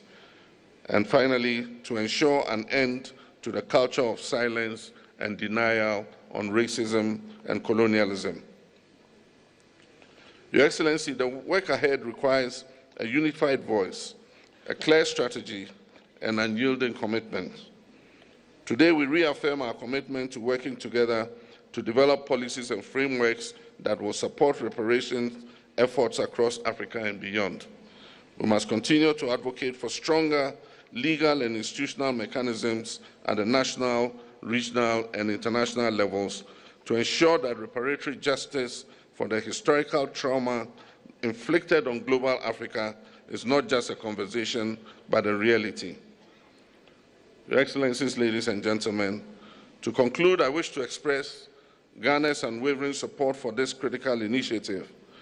Let us seize this moment with the determination it deserves as we work together towards a future that is fair, that is just, and equitable for all Africans and people of African descent, and by natural extension, the uplifting of all humanity.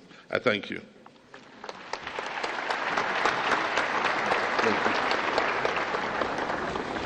Thank you very much, Your Excellency. Allow me now, Excellencies, ladies and gentlemen, to move to the family photo while calling the rest of the respective delegates to remain in their seats. Remain in their seats, please, to ensure the smooth organization of the family photo.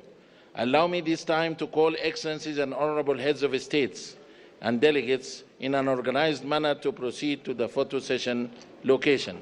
Allow me now to start by calling distinguished presidents from Liberia, Libya, Madagascar, and Malawi.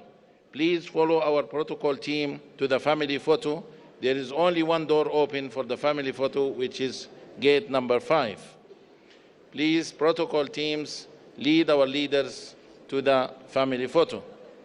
And then the second row, please, distinguished presidents and heads of states from Cape Verde, Cameroon, Central African Republic, Chad, Comoros, Congo, Cote d'Ivoire, Democratic Republic of Congo, Djibouti, Egypt, Equatorial Guinea, Eritrea, Swatini, the Gambia, Ghana, Guinea-Bissau, Kenya, and Lesotho. Please follow our protocol team to the family photo. Excellencies, presidents and heads of delegations from Sierra Leone, Somalia, South Africa, South Sudan, Tanzania, Togo, Tunisia, Uganda, Zambia, Zimbabwe, Algeria, Benin, Botswana, and Burundi. Please follow our protocol team to the photo session location. Honorable presidents and heads of delegations from Mauritania, Mauritius, Morocco, Mozambique, Namibia, Nigeria, Rwanda, Sahrawi Republic, Sao Tome and Principe, Senegal, Seychelles, please follow our protocol team. Excellency Prime Minister of Barbados. They went? Okay.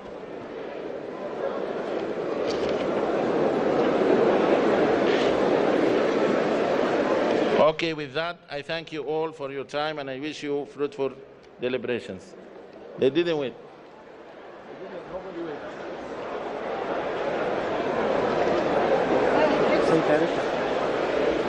Yes. They will change. I have my team.